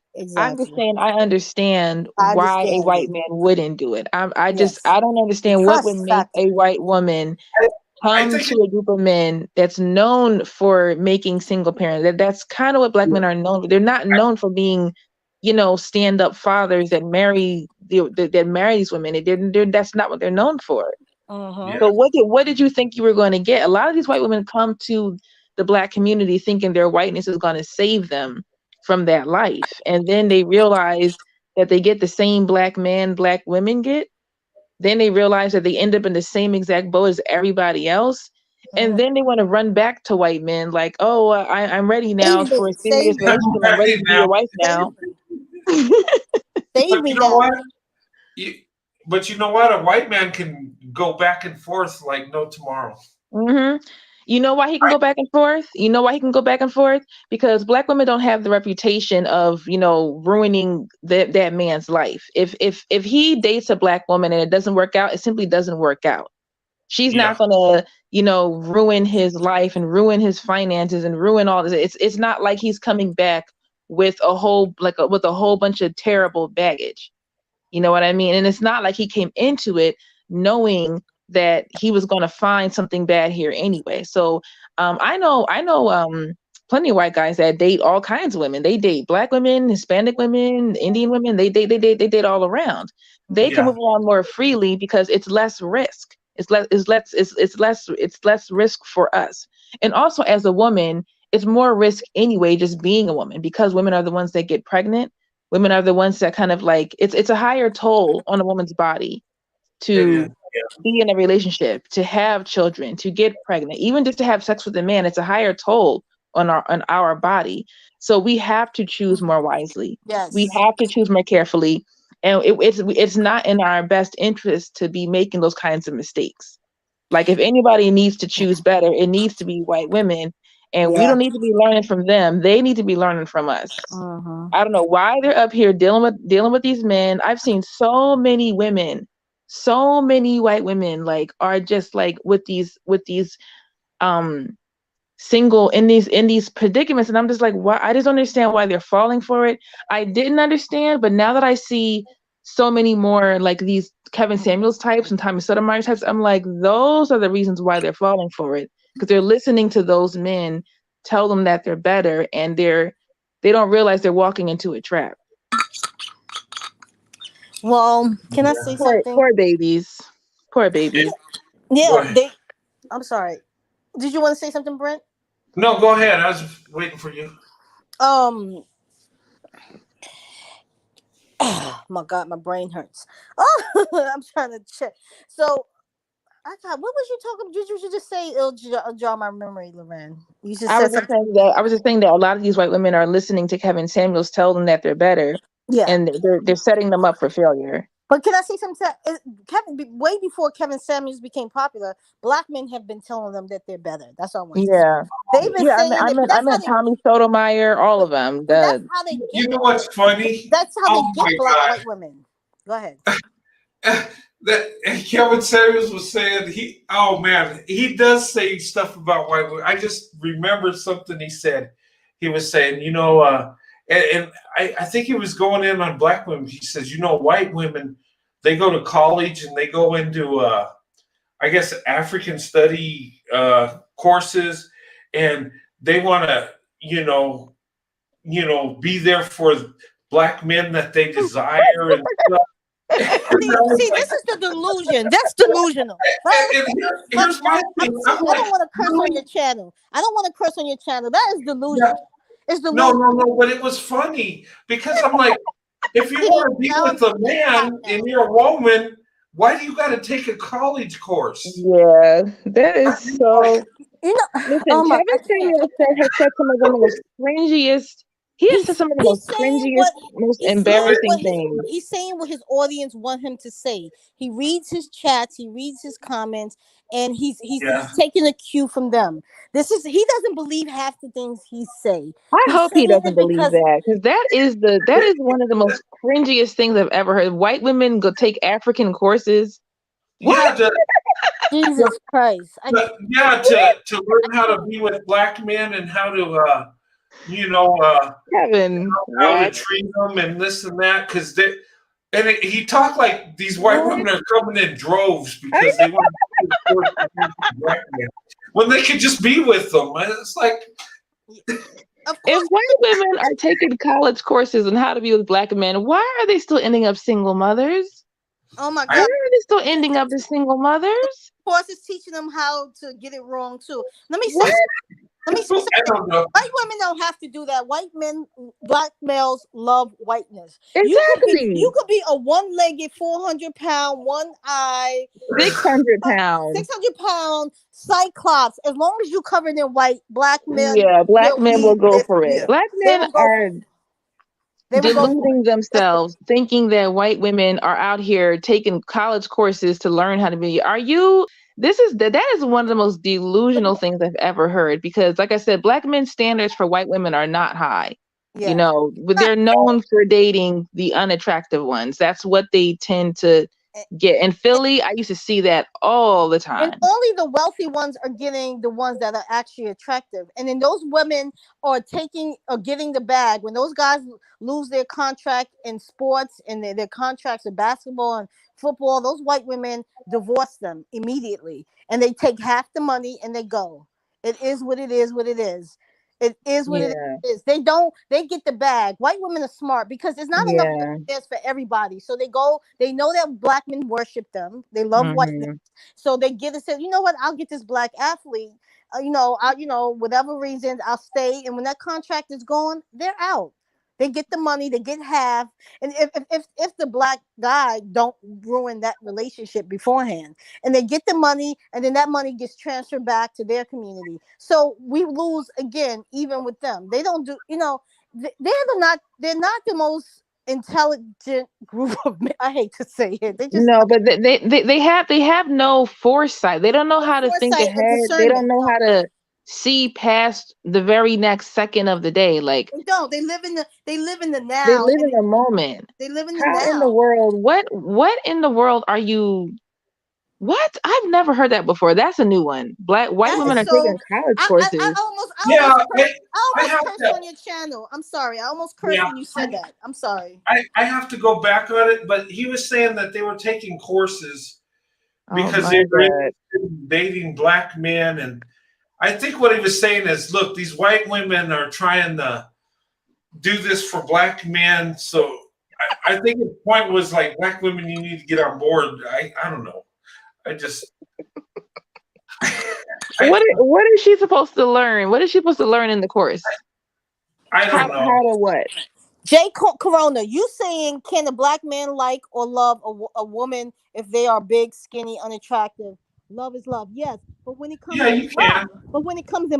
if that woman is black, if she's fat, if she's skinny, or if she got weave, it's a problem. But you'll take it if they're covered in white, Jay Corona 2000. So I answered your question. You know what? I think I don't know. Some of these I photos gotta and calm stuff. down. You know that, and Cynthia G's famous for that when she shows like videos and pictures of Who these they black guys really with choose? white women, huh? Who they really choose? Her series? Who they Oh really my choose? God. Oh Lord. I don't. You know what? I think some do, but I don't think all choose 500 Brand, pound women and women that are look like they're 70. I don't know. They're just Brand. We all see it. Okay, we all see it. The series, that series wouldn't even exist without black men providing the content. Like if I saw the amount of black men that were with attractive white women, and it was like that does happen, but that is not their norm. It's just not. It's not their norm. Like black men are known for dating.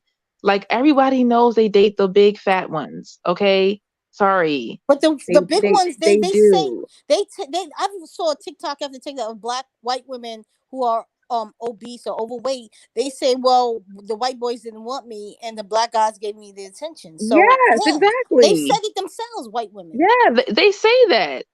the no. white They say women. We see it every day. Like we We have see it every eyes. day. And not to mention, these are the relationships that Black men think that we're supposed to be so jealous of. We're supposed to be like in heated jealousy and envy every time we see, because black men will like put it all in your face. Like I'll be out shopping or minding my business somewhere, and I'll see like a Black man, white woman couple, and that just happened just the other day. The lady looked like she was, she looked like a pudgy white lady. She wasn't like overly unattractive or overly attractive. She just looked like some pudgy white lady. And Uh, and like he's like acting like I'm supposed to like care or something. I'm like, bro, I really don't care. But You know, it's so you can be with an overweight white woman. Some yes, of them got I cute don't faces. care. But my issue, my issue is the hypocrisy. You tell Black women to lose weight, you're fat and stuff, but then you roll Yeah. around with a Becky that is 600 pounds, 400 No. pounds, and that's the Black problem. men I do don't not mind you care. being with her, love her, be good to her, take care Black of her. men do not care about obesity. That's They just another. they only care when it's covered in black. That's when Yeah, Black men do not care about obesity. The amount of obese white women and you know what? There's only one Black like manosphere YouTuber that I've ever seen even be honest about that conversation, because we all see it every day, all the time. I forget his YouTube name, but he does say that like Black men, we do need to pick up our standards when we deal with white women. Yeah. We do need to pick it up because we do choose the leftovers a lot. We do choose the easy, low-hanging fruit a lot. We do choose the crumbs a lot, and we need to pick up our standards.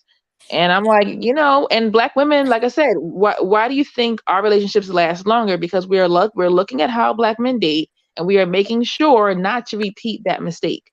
You do not go for low-hanging fruit. It doesn't mean money. It doesn't mean he has to earn 6 figures or whatever that dumb thing is. It has to be about his quality, who he is as a person, his personality, exactly. his values, is he Moral. traditional? Yeah. Does he want to get married? Do you have Yes. things in common? Like, we date for things like that. To be just date frivolously like that, like how they do, we cannot repeat that mistake. But Because that's what Black men do. Also, hey Black. guys. Go ahead.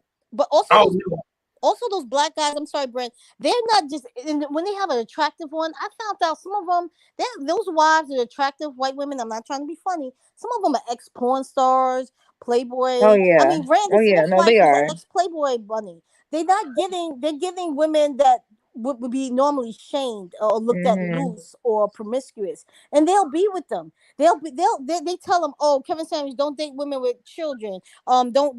But they'll marry and date a white woman with children with a couple of baby daddies. So it is a bias. It is a hypocrisy, and it. And they move the goalposts, and they constantly change the rules. So that is just hilarious, though. I've hilarious. never heard that one before with the college courses. That is too funny. I almost That's cursed. insane. I'm sorry. Yeah. Almost cursed. I lost my mind. I said, okay, now. Oh, wait, it's a negative thing. Like you messed up. You got that degree. Huh? Is that what you're talking about?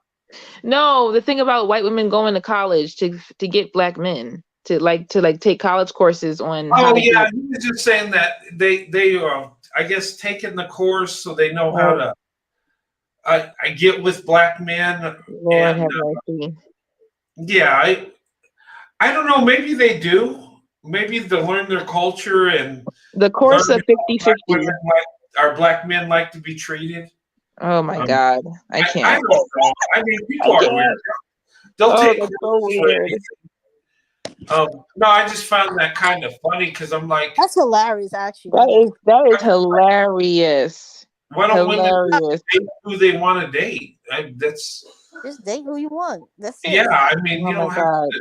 You got to study them. And first of all, the African diaspora, African Americans have nothing in common with African men other than their exactly. So what is an African course going to do? Black people don't even know about Africa. Exactly.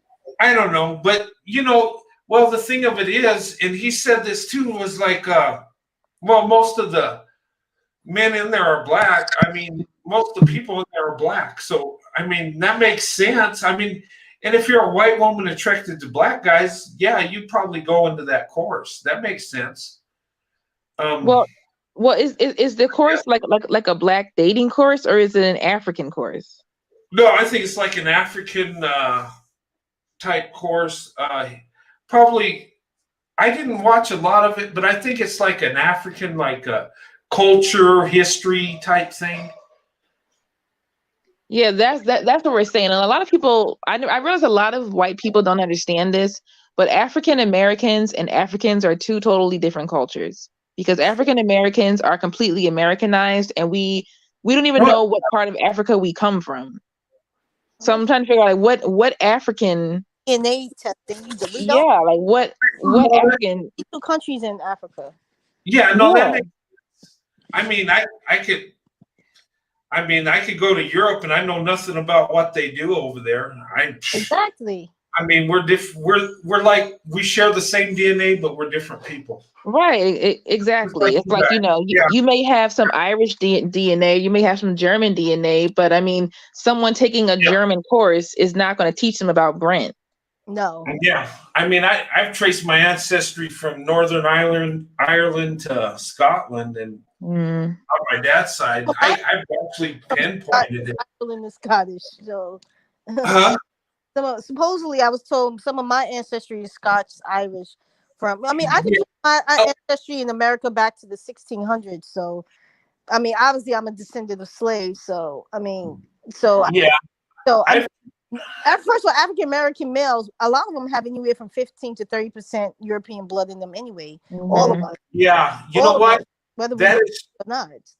That is true. You know what? Here's a crazy thing. I did the ancestry thing, and I did my DNA, and it spread me across Europe and stuff. But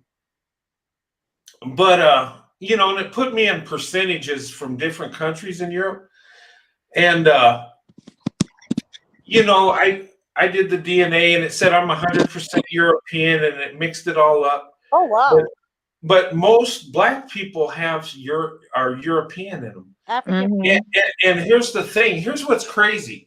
And you say, and most white people, they either have none or maybe 1, 2, 3%, very little of African. I know some of my cousins had like 2%, but it was just very, very little or none. Yeah. But Black people, they have more. Yeah, we're usually like 15 to 30%. 20%. Yeah, and it's so lopsided. And if you look at it logically, it don't make sense, but it does make sense because when people had biracial children, they just put them Black. They're Black. No, they didn't classify them as both. Yeah, but that's interesting. And then I did if you do ancestry, they'll link you up with people that share your DNA. And I mean, there's thousands of people. And I was going through it, it'll put you with first, second, third, I think up to six cousins. And like the fourth and fifth, I started seeing Black people that share in my DNA. And I have no Black in me, but they share my DNA. So I'm thinking something went on. Maybe I don't want to know what went on. But I mean, it's interesting. But I understand why it's so lopsided, because we push people that weren't pure, you might say, into one category. But it was the one drop rule that white people created. If you have one drop, you could be blonde, blue-eyed. If you say, and you say I have African grandmother, you're Black. So that's what that came from. I mean, I did my ancestry, and I was surprised at how little of white I had in me. I only have about 5% white. Oh wow! And what else you have? Everything else was African. Everything else was Cameroon. I was like, you know how like it says you're from everywhere in Africa? That's pretty much what it said. It said I'm from everywhere in Africa. mostly Central and West Africa. Yeah. Did it break it down in percentages? Yeah, it did. It broke it down in percentages, but the the largest percentage was like, because even when it comes to Africa, sometimes they can't get but so specific, so it'll just say like West Africa, or like West Nigeria, or West Cameroon, or I think it's called Bengalese people or something like that. But I know that the 5% was like Norway and Sweden. Oh, okay. Do you know your ancestry? How far it goes back in the States? Or are you from the Caribbean? That's interesting. Norway and Sweden. I Yeah. got Oh yeah, and Sweden. Wales. Oh, I got a lot of wells. I mean, that's a I'm gonna do mine soon. Do you know? Can you how far back can you trace your ancestry here in America, Liren? I can't really trace anything at all. Like I don't know anything about my only got the test in the first place because everybody always asked me like where I'm from, and I'm like I kind of want to know now because everybody always asks me. Right. But yeah. That's yeah, I mean I thought I would actually be more mixed. I thought I would be like maybe some Native American, because people always think either I'm Native American or I'm from like an island, but I didn't have any I don't have any, well, I don't know if I don't know how accurate that thing is, but I didn't really have any like an island. Everything was like African, West African and Central African, and like 5% European. Yeah, I can't wait to do mine. I want to do. Mm-hmm. Yeah, it's kind of cool. It is. You know, I traced my family by records and stuff, and actually the DNA that the percentages actually it actually lined up for the most part. Oh, really? Yeah, I mean the Irish, Scottish, and English, those are the top three, but I had some German and French mixed in, and some Sweden, and it broke it down in percentages. But I actually did a trace, and it actually made sense, except for the Sweden. I don't know where that came from, but there's like 3% there that I couldn't find a trace. Everything else, I pretty much can narrow it down. That's cool. But you know what? We're all humans at the end of the day. We all are related. Oh, yeah. So it's just we went to races again was created to separate us, but we're all human beings. We all came from we're all from the same origin. So it shouldn't. But I'm glad that the world's becoming more global, a global community. Soon, the next a few generations, it won't matter. Exactly. And it's like, you know what? Because we know that we're all human, I think that Black women and white men should continue to date like we're just two humans. And I think that white women should learn to follow that, and Black men should learn to follow that too. They need to be following our lead because we're obviously doing something right. Right. And if you're looking at biblically, you look at Noah and his 3 sons represent the 3 races, and you can trace it where they went. Africa, Egypt, the Far East, into Europe. I mean, the 3 sons represent the whole world, and guess what? They all have the same mom and dad, so we're connected. And if people say, well, if we race mix, Black people disappear, white people disappear. Yeah. You know what? We'll just end up going back to looking like the original man that had all our DNA. So what's it really matter? I met when I was in Atlanta, Georgia. I met a white guy, and he was saying how everybody's going to be like going to look Latino. They're going to be that mixture of Black and white. But I don't think that's going to happen. I mean, we all going to be brown. We're going to be not white. We're not going to be dark skinned. We're not going to be very melanated. We're not going to be very fair. We're going to be in the middle ground. And he was saying that that's a fear for certain white people.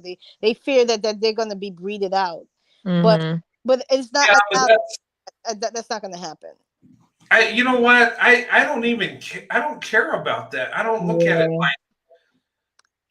I mean, I don't know. I look at it as people. I don't. Want to be happy, and I want Black women to be happy. That's all. Yeah, that's all I want. I'm being honest with you. I just care about Black women finding they're happy, being happy, finding love, finding their family, their soulmate, someone they connect with. And if that's someone that's from another race, I'd say go for it, sis. And that's what we all should have. We all should be able to go where we want. And you know what? And we should all be able to go where we feel comfortable and where we're treated the best. Loved and celebrated. That's it. Yeah. And if you have a preference, you should be able to have that too. Absolutely. As long as you're not trouncing another group of people, you know. Or trouncing your own people who look like you in your image. Not necessary for you to Yeah, date. or trying to be somebody that you admire by somehow living like when a lot of times when black men get white women, to them, that is the closest that they think they'll ever get to Yeah. being a white man. That's to them, that's like the I have what white men have. Therefore, I'm as close as I can possibly get. That's why they value it so much. But like I said, that is weird. That's backwards thinking. That's real. That's not how it works at all. And it's a serious inferiority complex. And I don't know why black men don't want to have a little bit more respect for themselves and what they can bring to the table, and why they think that everybody else is so high above them. Because that's really what they think. They think that they just see themselves as so lowly that they're not worthy Right. unless they are close to whiteness. And I just don't understand that. I do not understand that thought process at all. The theory I don't get it. it's not a theory because there was this one black guy. He was on one of these channels. Actually, it was actually Tanya TKO, and he said that being with a white woman is status and it's a trophy, and it makes he said when you walk in a room with a white woman, a white man will respect you. A white No, he will not. Hold up, this is what he said. I'm telling you what he said, and he said a white man will respect you, and he will look at you more equal, and like he will like you more. It's all about the white man. It's really not Oh about her. God. Really Why about would they really but care about here what you think of them. But and they feel like if a white woman on their arms, you're gonna like, respect, Yeah, and you're gonna you're respect them more. gonna see them as. And he said but that. Clearly said that. but that ain't true. I mean, not for me anyway. I don't respect a man for who he walks in with. Yeah. I mean, I respect him on how his character, how he treats me, how he treats others. That's the respect I give. I don't care. Black men don't understand that though. That black men do not understand that men respect other men who respect themselves. Men respect Yeah, men who take care of what they have. They Big, provide for their family. build, They build, they grow, they conquer, they lead. Men respect other men that have power in their own right. Men yeah. do not care. I don't know why black men think like this, but this is exactly how they think. They think that if they have a white woman, a white man is going to look at them and give them like this nod of respect. And I'm like, y'all, they don't care. That does not matter what, like, I don't know. I don't understand how they thought that it works like that. I know it doesn't work like that. Because you know why? Because I've seen that so many times. Like before at my job, I worked around mostly white men, and there would be like 2 or 3 black men.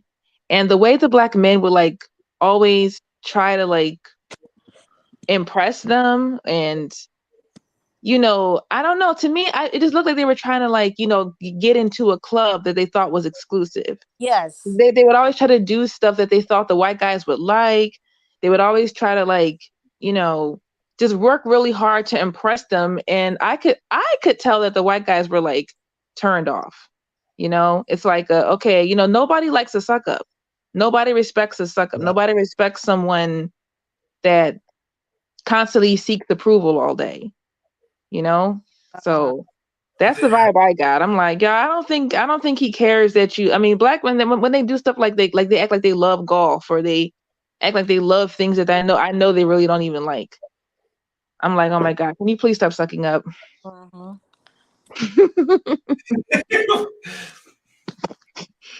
You know who else does that too? Sometimes Asian men will do that. In the corporate environment, Asian men have the same type of thing, and Indian men too, where they have that they have bought into that idea of white supremacy, and they think that the closer they are to whiteness, the more the more they matter and the more valuable they are.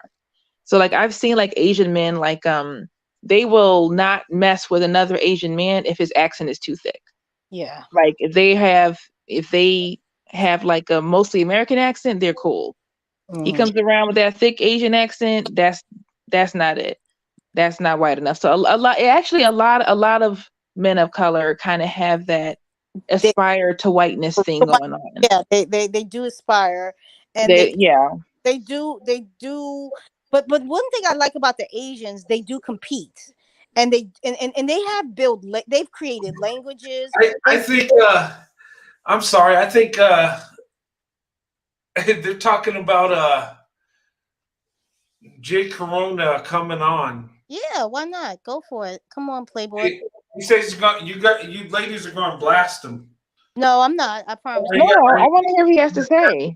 Yeah, let's let's hear him out, because I got some words for him, and I promise you I won't. Don't attack. Hey, Jay Corona, you can come up. Ladies said they'll talk to you, but I don't want no arguing. Let's just have a good discussion. Yeah, we'll have a good discussion. No arguing. But you're welcome to come up, Jay. And hurry up your Corona, because I gotta go to sleep at some point. I should have been like an hour ago. You said you was getting off an hour ago. Yeah. We got 32 people in the building.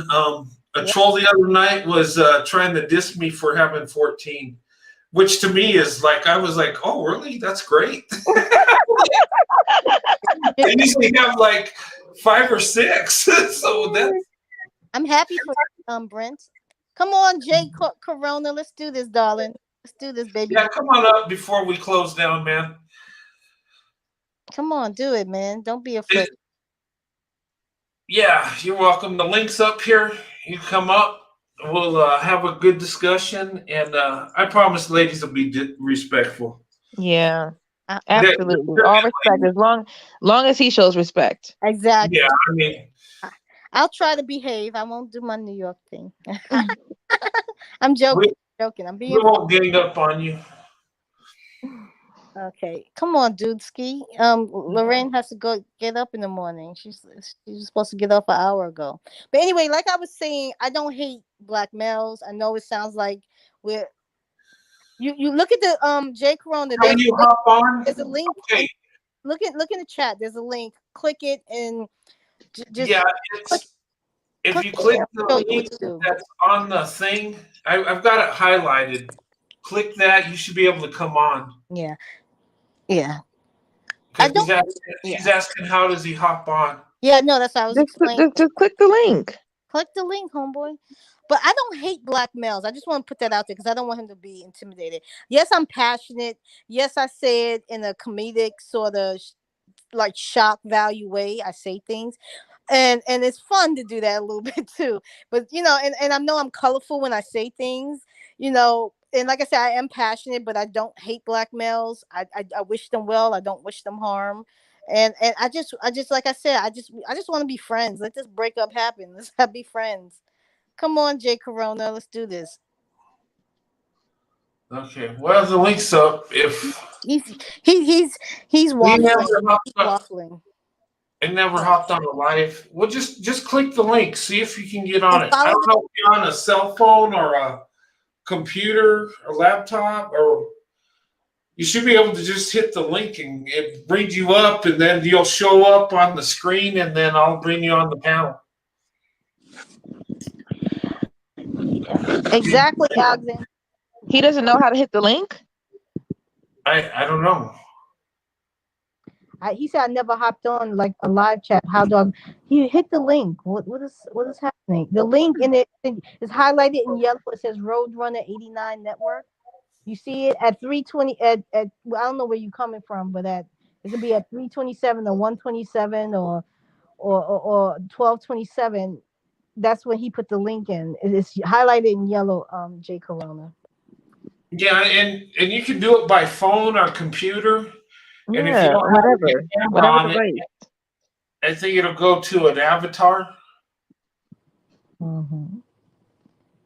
Yeah. Well, we'll give them a few minutes before we close out. Yeah. But I was just saying that I don't dislike.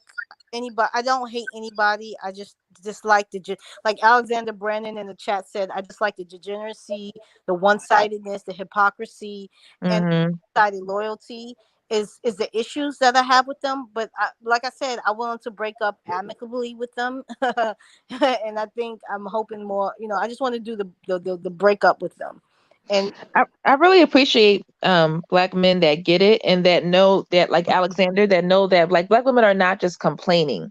We're not just saying this. we're We're comparing. not just Here he we're not is. just We're oh, comparing. he's here. Hey, Hey, oh, hey, how's it going? Hold on, Jay Corona. Mute your yes, YouTube. yes. Mute your YouTube. Mute my YouTube. How do I do Yeah. that? Just hit the mute on YouTube. The mute Oh, on There's a YouTube. horrible feedback. Yeah, there's an echo. Cam, where it says Cam or Mike? Mike. No, then he won't be able. We won't be able to hear him. He has to. It's his television or his. Yeah, whatever you were watching the show on, mute that one. Yeah, because you're having a double feed. Right, and it's the echo. Giving an echo. And so if you have Oh, there he goes. Welcome. Jay, Hey, good to have you on. Does he have the? I hope he don't have the mute button on the. Oh, there he is. Oh, he's showing his face. Oh, okay. All right. hey Jay, Okay. can you say something? He's got it. His Can you hear me? yeah, I can. Yeah, Okay. much better. Okay. So you wanted me to hop on. Yes. Yeah, come on. Okay. This is what I wanted to say. You know, all this YouTube stuff that's going on, it's got to stop. You know, the Cynthia G's, the Tommy Sotomayers, the Kevin Samuels, and all these other people saying all these stuff. It's got to stop. I agree. You know, this stuff, I call it hate, but this hate, black male, black female, it's predominantly on YouTube. It's when I get out in the real world, I don't hear this stuff. You know what I'm saying? And it's disappointing. You know what I'm saying? And these stereotypes that I hear, that's not in my family.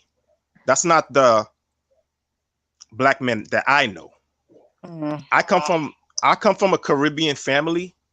So when I hear this, it's mostly Black Americans because that's who I hear fighting, you know, about this on YouTube. Is mostly Black Americans. This is not coming from Caribbeans. This is not coming from Africans.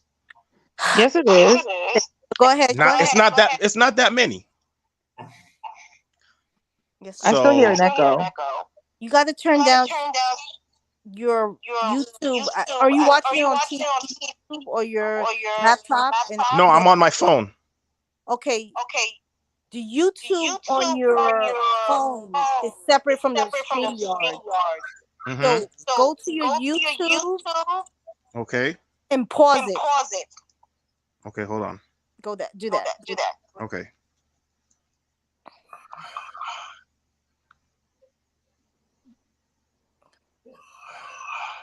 I don't hate Black males. I just want to put that out there because I don't want him to be intimidated. Yes, I'm passionate. Yes, I say it in a comedic sort of. Okay. I closed it out. Can you hear me? It's better. Okay. Oh, no. All right. So what I want to say is, you know, I think those black male YouTubers that do this thing, most of them are disgusting. Thank you. I've criticized Tommy Sotomayor. You can't so many times. I can't even tell you. When I first heard his content, I was disgusted. I was like, and there was a lot of black male that criticized him. Let's be honest. And I don't hear a lot of black female criticizing these black female YouTubers like Cynthia G because and I all didn't these hear other about people. There's not a lot of. They don't have a lot of criticizing criticism. Tommy. Excuse me? I didn't hear a lot of black men criticizing Tommy. Okay, we're getting an echo somewhere. It's an echo. That echo is bad. I don't know how to get rid of the echo. Like I said, this is the first time I've ever been on a live. I'm trying to think. What could it be? It could be a computer with a phone, a TV. Is it? Do you have it on anywhere else? I'm sorry. Do you have YouTube on anywhere else other than your cell phone? Well, I closed it out and then it's back. I don't know why hold on. Okay. Is it better now? Because I got rid of all of them. All right, I'm gonna say something. Is that echo? No, it's still an echo. I don't know. Oh my gosh, I don't know how to get rid of the echo. I don't know how to. And it's really bad. Can you come out? Can you close out and then come back in? Okay, I'll try that. Okay. Yeah. Thank you. Is it still on? He dropped off. I don't know why he was getting an echo. That was Okay. I was making sure it was definitely him because it went away when he left. So it was definitely him. I thought it was me maybe, but no, I thought it was me too, but I made sure I checked my YouTube. Yeah. Let's see if he can come back on. Let's see. Yeah, send it again. Can you hear me? Is it better? No. It's still No, echo. I know. Usually that happens. YouTube is running. I'm trying to think. And unless he's got it open in his phone. No, I can hear it too. I can hear it too.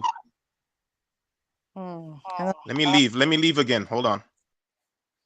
Oh, but tell him to close out from his browser. He needs to close out the original StreamYard from his browser. You need to close out from your original StreamYard from your browser. And I agree with someone who said it in the chat. He called women females, but who said that? Somebody said stop calling. Nelly doing things. We are women, not females. Yeah, guys that say females. That's right. Issue with women. No, you're right. Women are ladies. Respect. Yeah. Yes. You tell him that, Brent, when he gets on, darling. He needs a. All right. Yeah, females is like saying like livestock. Right, like you're some sort of. Yeah. Right, like some sort of beyond, like right. It's like saying because females can be any animal. You're right, like a livestock. It can be disrespectful because I've heard some guys that disagree with me call me a male instead of a man. Yeah, that's so. Woman, I'm guilty of doing that. that. A woman or a lady, respect. Yeah, I agree with that. Well, I don't know. I don't know. I don't know if he's coming back. I don't know why he's getting the echo if his YouTube is off. I'm not sure. I don't know. He might have it opened on YouTube on his phone. He needs to shut down. Here he is. Let's see if it works this time. Yeah. Okay, can you hear me? Am I clear? Hello? Yes. Yeah, but you got an echo. Oh my goodness. We'll do it again when I figure it out. Listen, okay, you know what? Close out your browser. Hey, we can do this on another live. I'll go live every weekend. Okay, I'll check back with you guys again. But this was a good talk, and put on your notification. Put on your notification so you know. Okay, so hopefully we can bridge this divide that we have, which I only hear on YouTube for the most part. If not, we're all in trouble. We are. But because this stuff happens mostly I hear on YouTube. When I go outside of YouTube, I don't hear this stuff. Jake Corona, please refer. Maybe I'm naive, but I don't hear this stuff. Jake Corona, please refer to women as not females, as women. That's the first. Too much echo. Okay, yes, ma'am. Thank you, sir. Okay, we'll talk to you again, Jake Corona. Okay, thank you. All right, thank you. I definitely want to talk again. Okay, sounds good. All right, thank you. Subscribe and Yeah. turn on your notifications. Will do. Thank you. All right, thanks. Bye. Bye-bye. Bye. It's Okay. I- All right. Well, we tried. I don't know why he Yeah, had that's what was killing me. he might have had it open. He Somehow definitely had it open. I don't think he knew how to close it. He had it open in one of his browsers. If he would have cleared his Yes. browser, I think he would have been fine. Yeah, I think so too. I think it was on his browser and it was like playing what we're saying. And we kept getting an echo. But yeah, I think we need to close up. Yes. Man, it's 1:39 in the morning where I'm at. Three- So And, yeah, yeah. you guys are probably watching the sun come up right now. I know, right? In a little bit, it'll be just watching the sun come up. Yeah. and Kristen Perry, you're right. This is beyond YouTube. This has been happening for thousands of years. You're right, Kristen Perry, about the Hey. beef. Yeah. It's before Yeah, we'll hear his spew on one of the lives, but I'm not. If it gets out of hand, we'll just close it. But I don't know. It's We'll not see going to get what out of hand. goes. It's not going to get out of hand. Yeah, I'll behave. Brent, I'll behave. I promise you. I know you will. I promise. I mean, if you guys get respected, you can throw it back, and if it gets out of hand, I'll just delete. Absolutely. So I mean, we're not going to let it go crazy. Laren, it was nice speaking to you, and Brent, thank you for having me, Brent, as always. And Laren, Oh yeah, thanks for coming on, ladies. It's always good to talk to you, Ms. Donald, Loren. Good to see you again. Yeah, guys. Thank you. We missed you. We were thinking about you and stuff. Even on the chat, we're talking about how you've been doing and stuff. And we seen you on YouTube too, on other channels and stuff. Yeah, I think you were on Lex's channel one time. Yeah, I try to get around a little bit. I just been so busy with this business and stuff like that. But like I said, I love doing these, so I try to come back as much as I can. It's fun. It's addictive. I love it. Right? Yeah, it's awesome. But yeah, you guys, thanks for coming on. You have a good night. Me I'm going to too. go live tomorrow at noon. Well, noon my time. It's like 2 p.m. Eastern. But thanks, Loren, for coming on. Always a pleasure. We enjoyed you. And Miss Know-It-All, always good to have you on. I know you think I know Brent is like this woman here. No, I enjoy it. It's all good. Yeah, I'm glad you. I mean, some of the things you ladies talk about, I can't really go into it like that. I'm like an outside observer, you might say. But I will speak truth on what I see. But it was a great panel tonight, ladies. And Ms. Know-It-All, thank you. Loren, have a good night. Hope you get some rest. And Ms. Know-It-All, I hope you can get some rest tomorrow. When is your next live? So I'll be ready and prepared. It's going to be 2 p.m. your time. Oh, okay. So I'll set my alarm because sometimes I would be a moderator for you, but I don't want to let you down because I may not be dependable. I'll send you a link. I don't even know what I'm going to talk about tomorrow. Continue this conversation. Yeah, we could do a part 2 with that. Misconceptions, stereotypes. Yeah, we'll talk about it again. Yeah. I want to do I have a plan live with me and my wife. I want to do. Ooh, that's nice. Later on, I'm going to do I'm going to talk about interracial marriages with celebrities. I might look that up. Somebody said Eve is pregnant. Oh, I'm so happy for her. Oh, yeah, with their husband.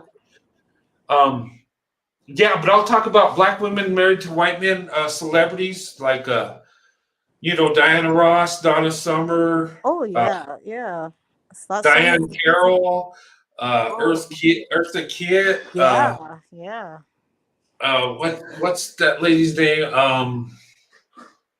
Yeah, there's quite a few of them. I didn't know there were so many, but I was looking into it. I want to do a show with that with me and my wife, and then we'll probably talk a little bit about our family and stuff, and that'll be a fun show. I would enjoy that, and I want to get my wife on.